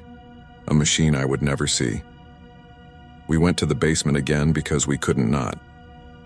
The light flickered like it was reconsidering its job. The trapdoor looked like it had swollen. I shone the lantern into the hole and the beam hit dirt and timber and then nothing, like it fell into a throat. I thought of all the maps Uncle Ray kept in a drawer. Old mine maps with their patient blue lines, drawn by men who believed that drawing a line over darkness gave you an ounce of control. I thought about how maps are a kind of prayer. That's when we heard it. Not a tap, not a scrape. A voice, it wasn't words. It was the shape words make in air before they take on syllables. It was like someone trying to call without moving their mouth. The sound came up from the packed earth in a thin line, wove itself into the rafters and unfolded in the room to be politely ignored or collapsed under. The three of us froze, our breath misfiring. The voice wasn't saying let me out or help or even no please. It was the sound a body makes when it insists on being where it is and also insists it can't stay there. Ben whispered a name then, not a prayer, just Joe, because we'd read that name in the notebook. It felt childish and correct, as if naming made us visible to whatever had made itself visible to us. The voice stopped. The silence after was like a pillow pressed over a face, soft but final. Then, tap, tap, tap. I don't know how long we stood there. The three of us at the edge of that hatch like kids at the edge of a creek daring each other to jump. At some point, Carrie reached over, gripped my wrist hard and squeezed 3 times, once for each tap, like she was returning a call. The tapping stopped for a count of 5, and then we felt it rather than heard it. A tremor, subtle as a cat's purr through a floor, traveling from the earth into our bones. A tiny shift, a settling. The board by my foot groaned. Somewhere inside the house, unbearably, a glass chimed against a plate. Out, I said, and it wasn't a suggestion. We didn't slam the hatch. We laid it down carefully, the way you lay down an old man you've fallen in love with, despite your better judgment. We went upstairs. We stood in the living room. The lamp hummed. The curtains breathed. I wanted to leave and also to stay, because leaving felt like opening a door with a stampede on the other side, and staying felt like sitting with a thing that wanted seating. We made it until dawn. Morning in the hollow looks like the world apologizing. The light is soft and forgiving. Birdsong stitches the edges of night shut. We loaded the truck with boxes, and the boxes felt wrong, like we were stealing even though the house was ours to empty. We locked the doors. We left the key under the turtle statue Uncle Ray had used for that purpose for 20 years, because there are rituals that matter more than transactions. On the way out, we stopped at the little museum. The woman behind the counter took the lunch pail like it was a baby. She held it with both hands. We gave her the notebook. She said they'd keep it safe. She asked if Uncle Ray used to be a miner. We said yes, then no, then yes again. Because the truth was he'd been a lot of things. Miner for a minute. Mechanic for a decade, night watchman at the school. Man who sat on his porch and knew the sound of every truck that took the curve. We told the deputy we were leaving. He told us to drive safe. He said, "You hear it again, you call." He said it in a way that meant it was now a thing he'd have to think about when he lay down and stared at the ceiling. I'm sorry for that. On the interstate, the hills flatten until the line of trees along the shoulder looks like a border someone forgot to color in. The radio hissed static between stations. We drove for a long time without talking. Carrie slept with her head against the window and woke with the imprint of the weather stripping on her cheek. We didn't say anything about that either. I went back to my apartment over the barber shop. The cat ignored me for 3 hours and then decided I was acceptable company again. I slept like something had been turned off. I woke with the sensation you get after a fever breaks, like the world is once again allowed to be the world. 3 nights. That's how long it lasted. Just long enough for me to decide I'd tell no one. Just long enough for whatever had not changed to bend into a shape that looked like normal. Then at 3:11 a.m., I woke up having already been awake for a while without noticing. I lay there in the thin dark that city lights make, that never quite dark with its own hum. I stared at the ceiling fan and counted its blades without knowing why. From the apartment next door came the shuffle of my neighbor's nightly bathroom trip, her slippers whispering on linoleum. A car swished on the road below. The barber who snores on his couch sometimes turned over. I thought of the little seam in the concrete under Uncle Ray's house and of the way the cold air feathered out of that hatch and laid itself on our wrists like a promise or a warning. I listened because listening felt like a thing I owed someone, somewhere, even if I didn't know who anymore. It was faint. It was patient. It was 3 floors down and under 100 years of stone and brick and history that doesn't belong to mines. You could say it was the radiator, or the pipes, or the building itself doing what buildings do as they survive. You would be right.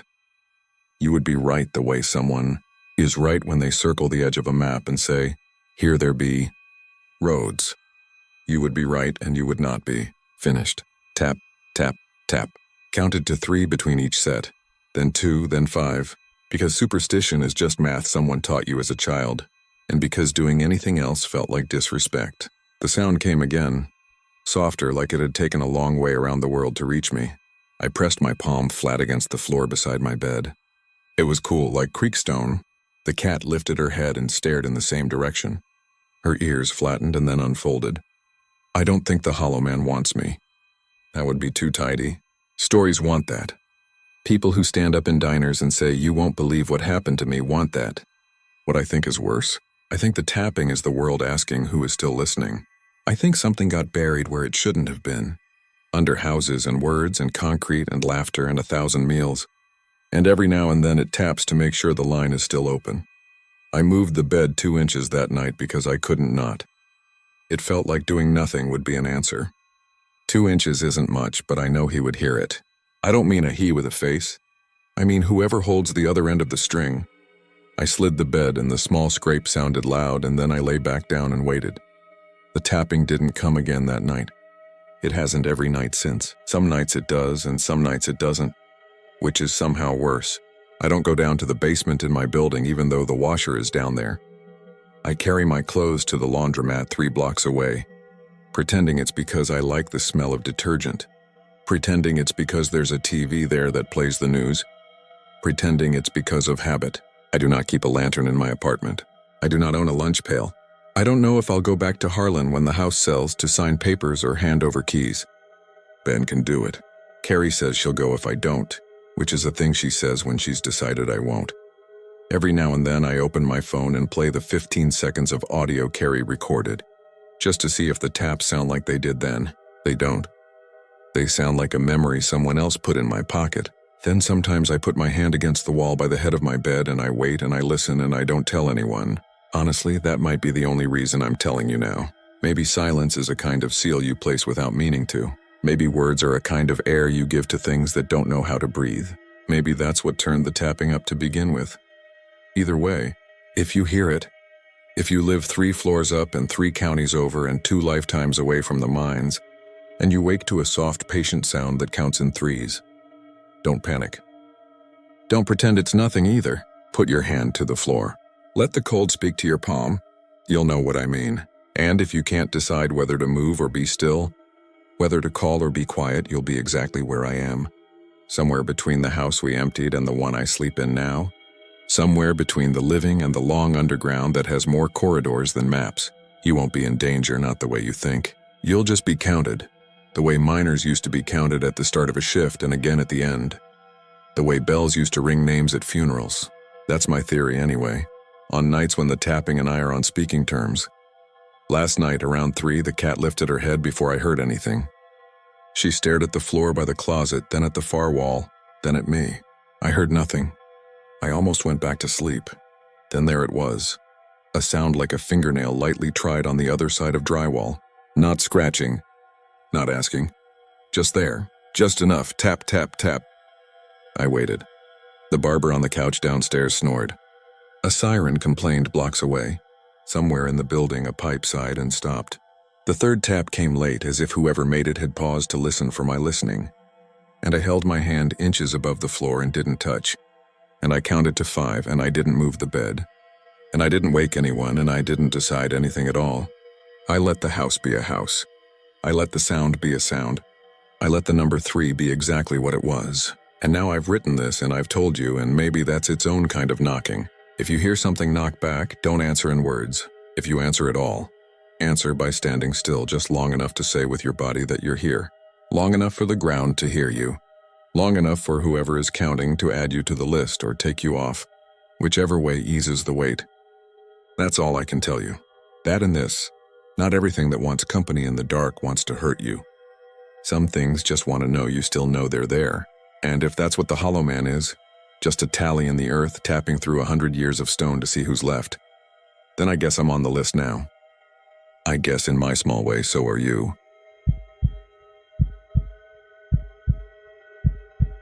I never post on these kinds of forums. I teach 7th grade English. I correct essays after dinner while the news murmurs in the background. And I'm the kind of person who puts my shopping cart back even if it's pouring rain. I'm not a thrill seeker. I don't chase ghosts. But I promised my sister I'd lay all of this out exactly as I remember it. And if it helps even one person in Logan County decide not to go looking for that tree, then I can live with people calling me a liar. When our dad died last year, his lawyer called me and said the old farmhouse was now ours. Ours, meaning me and my little sister Mara. We grew up in Logan County, Kentucky, but we hadn't been back much since Mom left. Dad stuck to the house the way smoke clings to old curtains. He refused to sell, refused to modernize. No central air. A porch swing that croaked instead of squeaked. A fuse box that honestly seemed frightened of being touched. He never owned a computer. His voicemail always had the same message. Leave it. If it's you-know-who, I already paid you. It wasn't a comforting place, but it was ours. The house sat about a mile down a gravel road, fields on either side, a fringe of woods at the back. Past the tree line, there was a creek, and beyond that, more woods. A thin path cut through them like a gray ribbon. If you follow that path 2 curves and a shallow dip later, you'll find a clearing with a single oak that looks wrong in photographs and worse in person. Locals call it the witch tree. When we were little, Dad said never go there. If we asked why, he'd say because I said so, and shake another cigarette out of his pack. It wasn't until middle school that I heard the story from Mrs. Patterson down at the feed store. A story she told the way people tell recipes, by feel, by the memory of how something tasted. A woman named Eliza Cottle fed deserters during the Civil War, gave them bread and water and the reassurance that they were safer under her roof than starving in the hills. The locals dragged her to that oak, tied her to it, and burned her. The tree lived. Twisted and blackened, yes, but solid, stubborn. Over the years, hunters took the long way around it. Crows nested in every color of oak but that one. The ground around its roots gathered puddles even when it hadn't rained, and no one could explain why. And every few years, someone, usually a bored teenager or an out-of-towner, carved their initials into the bark. Within weeks, something happened to them. Not gore, not movie horror, just terrible bad luck. A logger crushed under a stack of his own timber. A teenage girl found hanging from a branch with no rope in sight. The marks always disappeared afterward. The tree ate them. That's how people said it in Logan County. Not the marks faded. Not they were weathered away. The tree ate them. Like it had a mouth and a memory. I should have written all this sooner. I should have posted the week it happened. Maybe then I wouldn't have had so much time to talk myself out of details. To convince myself I imagined the parts that don't fit neatly into daylight. But nothing was neat. It started the first night we went back to the farmhouse. It was mid-September, one of those gray evenings when the sky feels like a damp dishcloth. I drove from Lexington in my old Camry, with the trunk stuffed full of cleaning supplies and 2 folding tables. Mara came straight from Nashville in her newer car. My friend Tyler, He works in maintenance for the school district and thinks he's invincible because he once crawled under a moving school bus to grab a baseball, offered to help. Road trip, he said, shooting finger guns when I picked him up. He'd never been to our old place. He snagged us 2 egg salad sandwiches from a gas station and then teased me for doing the speed limit. We got there just after dark. The porch light was burned out, but I had a headlamp in the glove compartment, one of those cheap ones that makes everything look cold. The grass knee-high, the mailbox full of pre-approved credit card offers. The kitchen window gaped like a missing tooth. It wasn't broken. Dad had removed the screen to catch better air, and then never put it back. There was a note on the back door written in Dad's blocky all caps. Check the cellar pump motor new, we swept. We filled trash bags. We opened windows and propped them with paint stirrers. The floorboards complained under every step. The house smelled like dust and mint. Dad used to plant mint everywhere, reckless with it. The downstairs bathroom sink spat brown water for a minute before it cleared. We found 6 unopened utility bills tied together with twine. Dad had his own ways. Tyler took the trash bags out to the gravel like he'd been born knowing where they ought to sit on pickup day. He tried on Dad's hats and found one that fit. It wasn't until the crickets woke after midnight that the unease started to collect in me, grain by grain, pebble by pebble. We were sitting in the living room on mismatched chairs, eating chips out of a 2-for-1 bag and drinking warm soda because the fridge wasn't running yet. The porch swing knocked softly against the siding. Knock, pause, knock, the sound of slow patience. I kept telling myself this is just an old house and you haven't slept and you're primed to feel weird. But it wouldn't go away. The knock had no rhythm. It was like someone pushing the swing with one finger twice and then waiting. Mara said, "You good?" without looking up from the box of our mom's cookbooks. She likes to pretend she's not the serious one. She is, yeah, I said, just getting used to the air. You always were dramatic, she said, but softer than it sounded because that's how we tease when we're exhausted, with everything rounded off. Tyler rubbed his forearms. Your dad keep it this cold? I swear it's colder in here than outside. Basement does that, I said as if I knew. Dad's note about the cellar pump wouldn't let go of me. I told them I'd go down there and check, mostly so I'd have something to do besides listen. I took the headlamp off my coat rack and opened the cellar door. The smell hit first, wet earth and metal. Someone had left a basket of apples on the top step at some point. The apples had turned to collapse. Tyler made a face. I'll pass, he said. He held the door open and let me go down into the kind of darkness that presses its heels into the corners. The pump chattered in a small, busy way, working. I killed the headlamp and waited for my eyes to adjust. When they didn't, I turned it back on and reached for a light switch that didn't exist. The floor was packed dirt except for 2 concrete squares where the old washer and dryer had once stood. The farther wall had slats of wood nailed horizontally to the studs, so that you could slip things between them. Dad had done that. There were jars of screws and washers, a box of Christmas lights, a baseball with signatures that looked like they belonged to ghosts. My headlamp swung and landed on something carved into the far stud. It wasn't deep. You could tell it had been done with a pocket knife or a dull chisel. 2 letters, E and C. I felt stupid for saying it out loud, but I did. Eliza Cottle. My voice came back to me wrong, as if the room had been taught to lie. You could say EC for a lot of things, for electrical closet, for Ethan's crap, for extra cans, but I didn't believe that. The wood was new. The carved edges were raw, not smoothed by years. I ran a finger over the grooves and felt a tiny splinter kiss my skin. Tyler called down the stairs. You alive? Yeah, I said.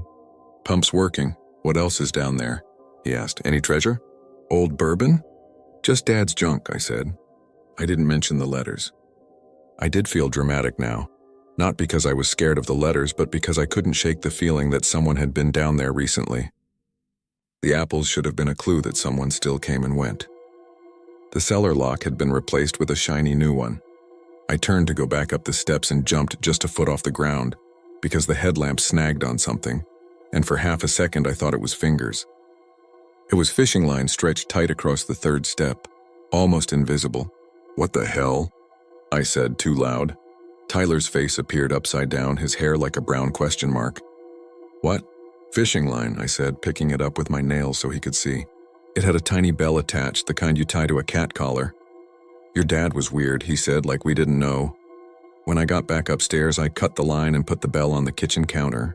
If it was a burglar alarm, it was pitiful. If it was a trap for raccoons, it was cruel. We slept in separate rooms. Me in my old one with the peeling dinosaur border. Mara in what had been Mom's sewing room. Tyler on the couch. The house sighed in its sleep. The porch swing knocked. I put a chair under my doorknob and told myself I was joking. In the morning, we met old Roy Evans on the road. He was walking like he always did, with a stick and a yellow dog and a hat that used to be nice. He waved at us and then looked down at the trainers on Tyler's feet. "You folks visiting or staying?" "Cleaning up," Mara said. "She always answers strangers because I look like I'm about to apologize for something." "Your daddy know?" he said, half smiling because he forgot. "Daddy passed in May," she said. He stopped smiling. "Well," he said, "I'm sorry to hear that." He was particular, but he knew where everything was. "You ever go back in the woods?" Tyler asked casual because he'd heard the story from me and he wanted to poke it with a stick. Roy looked at the dog, not at us. "Chiggers'll get you," he said. "Ticks like raccoons like garbage." He thought for a second. "You tell them boys in the lifted trucks to quit shooting at owls. They're not targets." "We will," I said, because that sounded like a task I could finish. After breakfast at the diner, eggs easy, coffee that tasted like the urn. We stopped at the sheriff's office to let someone know we were staying and to ask about changing the locks. Sheriff Morales was new to the county, though new meant she'd been there 5 years. She had clear eyes and a calm way of standing, like a field with the wind pressed out of it. "We'll put a car by a couple times at night," she said, because she'd heard about kids daring each other to go up to our place since we were kids daring each other to go up to the place. When I asked about the tree, she didn't laugh. She just said, "I grew up in Texas. We have our stories too." She told me to call if I saw anyone on the property, or anything, she said, and kept her eyes on me until I nodded. We were supposed to spend the day boxing clothes and sorting papers, but Tyler argued for a walk in the woods first.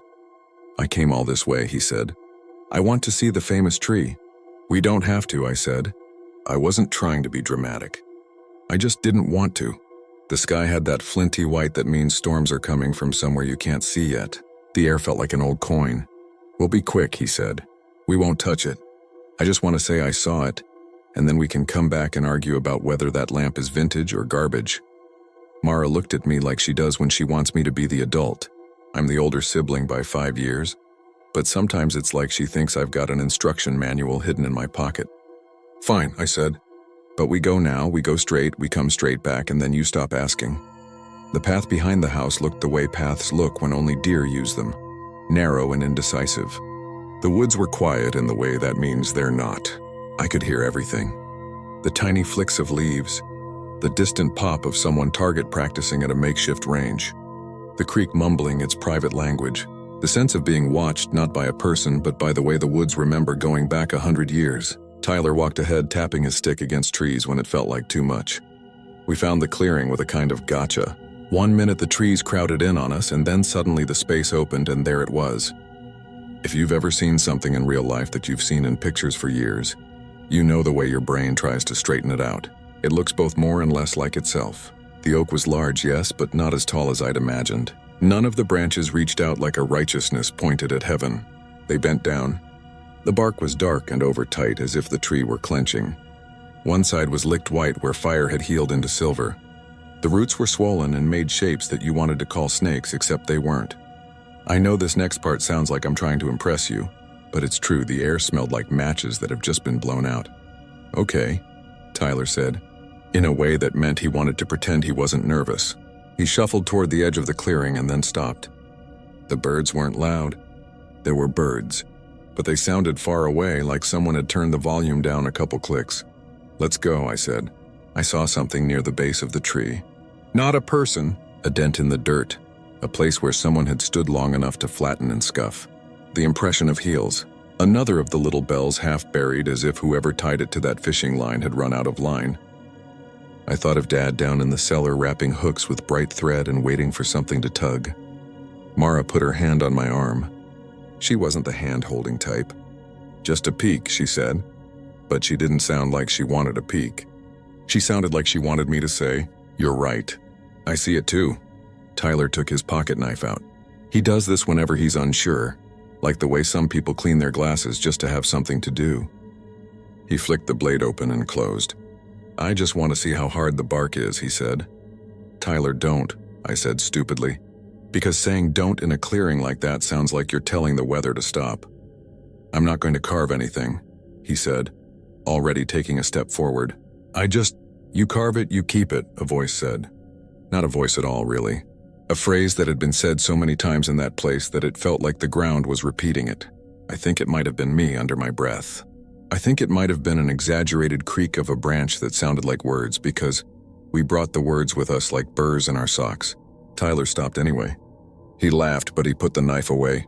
You two are better than Netflix, he said. Let's go, I said again. And we did. We went straight back along the path, saying nothing. When we came out of the trees, it felt like we'd crossed a state line. We spent the afternoon packing and felt silly for being jumpy. By evening, when the power clicked on and the fridge coughed itself awake and the porch light finally burned steady, the day felt like something to tell as a joke later. Hey, remember when we walked all the way back to the witch tree and then chickened out? Tyler said, doing a terrible impression of me. He got up to refill his cup and then froze. On the kitchen table, next to the bell and the headlamp, was his pocket knife. Open. A curl of bark, thin as a fingernail, sat beside it. I put that in my pocket, he said, his face not joking. You probably dropped it, Mara said. I put it in my pocket, he said again, monotone because repetition is sometimes how you scrape disbelief off of something. He touched the bark the way you touch a coin you found in a parking lot. Greedy and careful. Maybe it was already in there, I said. Even as I said it, I felt dumb. The bark was dark like the tree. Tyler wiped his hand on his jeans as if the bark were wet. It's sap, he said. It feels like it wants to stick. We put the knife in a drawer and laughed because laughing was available. The porch swing knocked. Knock, pause, knock. The sky cinched down and gave us rain. Fat drops that hit the leaves and then each other. The house grew smaller with it. That night I had trouble sleeping, which is not unusual for me in a strange bed. Around 2 a.m, my phone buzzed with a voicemail notification. No call, just a voicemail. It threw a little square of light onto the ceiling. I thumbed it open and listened. I didn't hear words. I heard a kind of soft crackling like someone peeling tape off a cardboard box very slowly. Then a whisper, probably just the cracking slowing down, but it sounded like someone saying, "You fed them." It wasn't any voice I knew. It didn't sound like a woman the way the story made me expect. It sounded like wood shifting in frost. I didn't wake anyone up. I didn't even save it.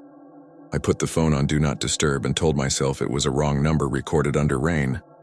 In the morning, Tyler had a bandage on his thumb. Cut myself, he said. Kitchen drawer fought back. He held the thumb up to prove he wasn't bleeding, and I saw a faint brown stain on the white bandage, which could have been blood but wasn't the right color. We were supposed to leave that afternoon, but life doesn't care what you put on lists. The plumber came to look at the hot water heater and said, "You could get a new one, but you could also move to Florida."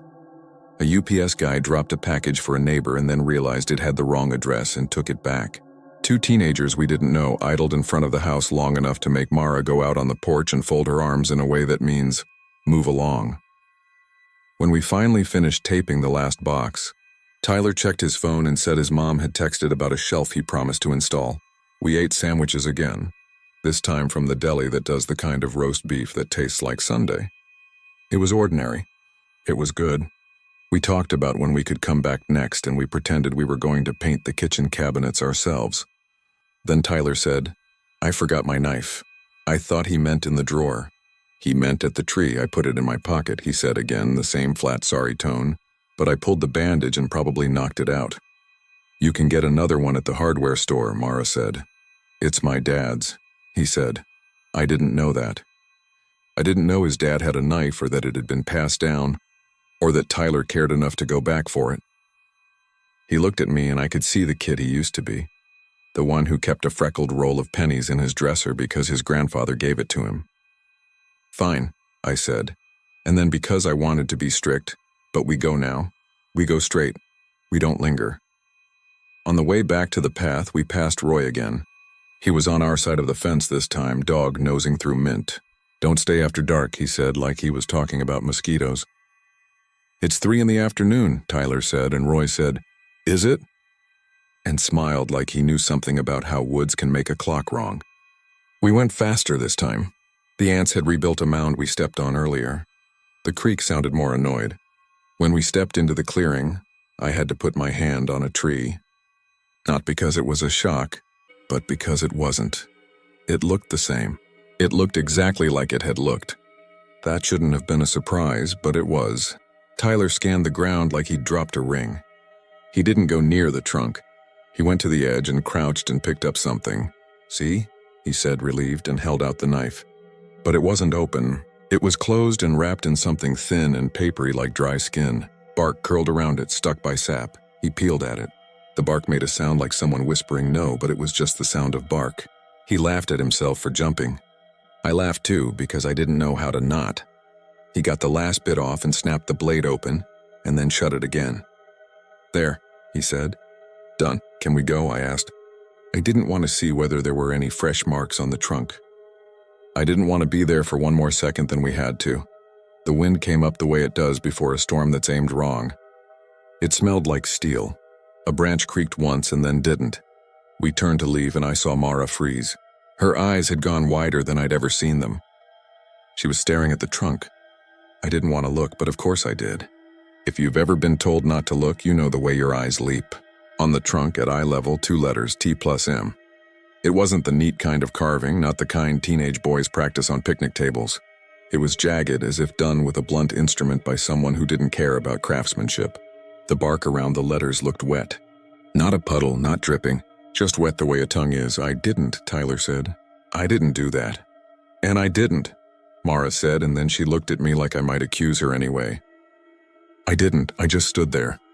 The letters looked older than an hour and newer than a year. The way a bruise looks when you catch it 3 minutes after it happened. "We have to go," I said with a voice that didn't sound like mine. Now we went. We walked wrong at first, veering, like the path didn't want to find us, and then we forced it. And then the yard opened up and there was the lilac bush that never bloomed, and the porch swing that didn't swing unless it had help. I didn't breathe right until I saw the mailbox again. I told myself we should call someone. I told myself we should call Sheriff Morales and say, "Hey, we're not crazy." And then I heard how it would sound. 3 adults went into the woods and saw something they don't like. "Can you come take a look, please?" But I called anyway. She picked up on the 3rd ring and said she'd swing by in a bit. We waited on the porch. The rain stayed just over the hills like a dog you don't own. Tyler didn't sit, he paced. He opened his knife, shut it, opened it again. He looked at the tree line like someone might poke their head out and wave. When Morales pulled up, she didn't act like we were wasting time. She asked questions the way you ask about a car that won't start. "What did you hear first? What did you see first? How long between? Did you touch it? You shouldn't have touched it," she said when Tyler admitted to the bark. "Not because of curses, because of fingerprints. Kids go out there," she said. "Kids do stupid stuff. We log complaints, so if something happens, we can say we were paying attention. That's my job." She went back with us and stood in the clearing with the squint of a person who's learned not to give away their thoughts. I wanted the letters to be gone because then it would be a story, and I could put it away like a book on a shelf. They were still there. The M had a streak on one leg that wasn't there before. Tyler took a step forward and she put a hand out without looking at him. "Don't," she said. "Let me take a photo." She did it quietly, no flash. When she was done, she exhaled like that took something out of her. "Go home," she said. "Lock your doors. Don't come back here for a while."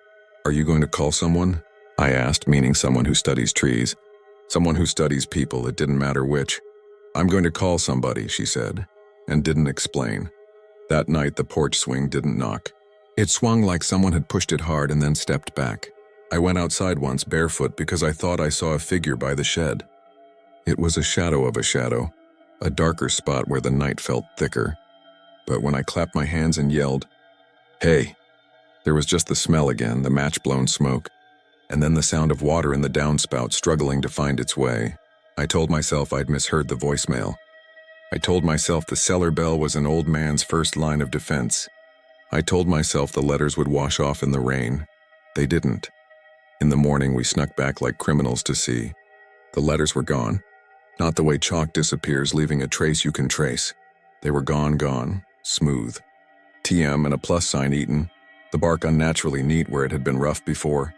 Morales' boot prints were still in the mud. Tyler's were too. So were ours. But the thing we had come here for was not. You want a logical explanation? I do. I looked at the bark and told myself, maybe it regrows faster there because of some weird line in the growth rings, the way some scars heal clean on some people. I told myself some joker could have come out in the night with a rasp and smoothed it and oiled it so it looked natural, because why not? But my scalp prickled and the back of my tongue tasted like a penny. Tyler laughed once, a short bark that was typed "ha" if you had to spell it. Okay, he said. I'm done. This place is yours. We left that afternoon. When I hugged him goodbye, his bandage had gone dark, and when I asked if it needed changing, he said no.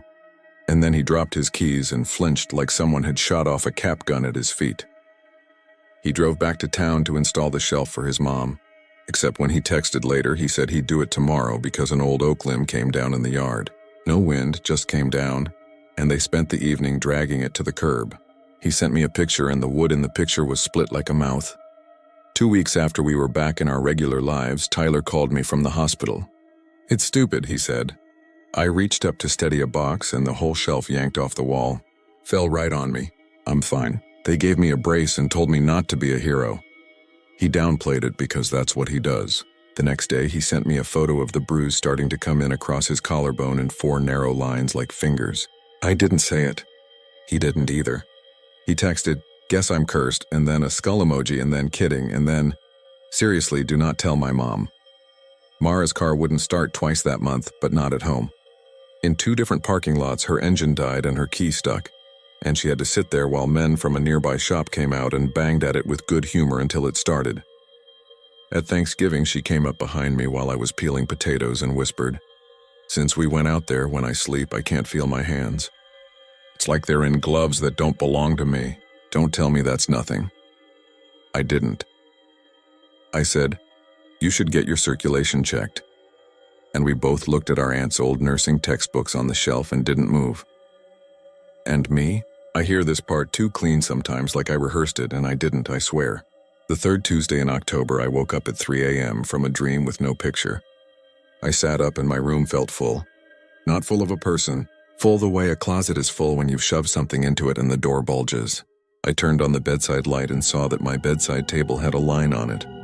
Not a stain, a scar, deep and neat, like someone had traced a letter with a hot wire. E. I ran my thumb over it and it felt warm. I checked the window. It was locked. I checked the front door. It was locked. I checked my phone. There was a new voicemail. It was the sound of wood settling. Then very faint, like someone calling from the bottom of the stairs, that same phrase in that same not voice. "You fed them." I didn't feed anyone. That's what I thought, as if the words were an indictment. I fed my students worksheets and content standards. I fed my sister jokes when she was the one crying at the funeral. I fed Tyler rides when he didn't have a car. I didn't feed deserters on a cold night and tell them it would be okay. But the thing didn't care that much. The next morning, the letter on my table was gone. The tabletop was smooth. If I hadn't taken a photo, I would doubt it had been there at all. I wrote all this down because I know how memories warp. The brain wants to be pleased with itself. It wants to shape and sand. A week after my letter, I went back to the farmhouse to winterize. I didn't tell anyone I was coming. The air had gone cold enough to make the field stubble wink. I put on Dad's hat because it felt like armor. I walked through the rooms and told them I'd be back. The cellar smelled the same. The pump clicked. I went down with a new bulb for the stairwell, convinced I would find some sensible thing to blame. There was a little line ding bell on the ground by the 3rd step that I didn't remember dropping. The stud at the far wall had new carvings on it. Not deep, not neat. AJ and R. A line that was either an I or a mistake. I thought of Roy. I thought of the 2 teenagers in the truck. I thought of my dad, methodically laying fishing line at shin height and attaching bells a raccoon would trip. It occurred to me that my father might not have been afraid of teenagers. It occurred to me he might have been afraid of us. I went back up and sat on the bottom step until my spine hurt, just listening to the house, and I thought of Eliza Cottle, whose story gets told like it was neat and finished. Woman feeds deserters, woman burned for it, tree lives done. It's tidier than the truth, which is that the story just keeps going in smaller and smaller circles because the people who lived it pass it to the next people, and the next people add their initials. When I left, I locked the door and looped the chain around the front gate, like that would stop anything important. I crossed the yard and a gust of wind pushed me sideways like a kid. There was another funeral that winter. Not Tyler's, he's fine. He still opens his knife when he thinks. He still checks his shoulder and mirrors like something's perched there. The funeral was for Roy's yellow dog, which is to say it was a coffee can under the big maple in his yard, and a damn shame said softly. At the church, I stood in line for chili, and the old men got to talking in the soft cluck of people who have to survive their stories. One said he saw the witch tree after the ice storm in '98, said the branches melted the ice off faster than any other. Another said he carved his name in a different tree once, and his cousin broke his ankle that night, and maybe it wasn't related, but he didn't do it again. Sheriff Morales stood near the back with a paper plate and looked like she'd rather be anywhere else. She's not from there. She doesn't have to carry it. But she does. If I had a point, if I wanted to wrap this where it wouldn't snag you when you walk by, I'd say something like, "We didn't touch the tree, and the tree didn't touch us." That would be a lie. The most honest thing I can say is the smallest. The tree keeps its books. It doesn't care if the mark is in bark or bone or kitchen table. It doesn't care if the initial is written with a blade or with the way you make promises you can't keep. If you stand in that clearing, something writes you down. Maybe nothing else happens. Maybe all your bad luck after that can be explained with tail side-up coins and dumb timing. Maybe. Last week in my classroom, a kid asked why I keep a bell on my desk. I didn't know I did. It must have ended up there with my paper clips and the stapler that bites you. It's the size of a thimble, with a little green paint fleck on it like algae. I picked it up and it chimed small in my hand, and the sound was nothing, just metal. I dropped it into the drawer and told myself to throw it away. I will. I didn't sleep well that night. The heat kicked on and off, and it was the cycling and not anything else that woke me at that exact minute when the house sounds full. I rolled over, faced the wall, and saw just for a second a shadow where the lamplight should have been steady. It could have been a car passing 3 streets over. It could have been. The wall looked smooth. I ran my palm over the paint and felt nothing, and then, half an hour later when I gave up and turned on the light to read, I saw the damp outline of 2 letters staining the navy. They were there for exactly 1 breath, and then the paint was as dry as chalk. I know what you're going to say. Tell me to stop going back. Tell me to sell. Tell me to let other people be brave for once, I know. But my sister wants to plant mint in the spring. She wants to clean out Dad's dresser, and she wants to hang the porch swing with a new chain so it won't knock like that. And she wants to have coffee with me on that porch when it warms up again. So I'll go back. I'll take the long way around the woods. I'll pretend I don't hear the creek scolding. I'll let Sheriff Morales drive by and nod like we're passengers on the same slow boat. I'll tell Tyler not to bring his knife. I'll put the bell in the trash, and it will find its way back to a drawer anyway. And if I wake in the middle of the night down there and the porch swing is moving in slow, steady arcs without wind, and if the smell of blown-out matches is stronger than it should be, and if I hear a phrase that was never, mine pass under the door like draft, if I hear you fed them, in that voice that is not a voice, I will still get up and go through the house and make sure the windows are latched. I will still run the tap and let the water go cold and then warm. I will still press my palm to the wall and feel paint. And without thinking, when I go back to bed, I will tuck my hands under the pillow the way a child does, away from where the air can get to them. I will spend 1 long minute not moving at all, letting the house balance on its sounds. And I will listen to the swing knock, pause knock, until the rhythm changes and the pause gets longer and longer, like someone waiting for me to answer.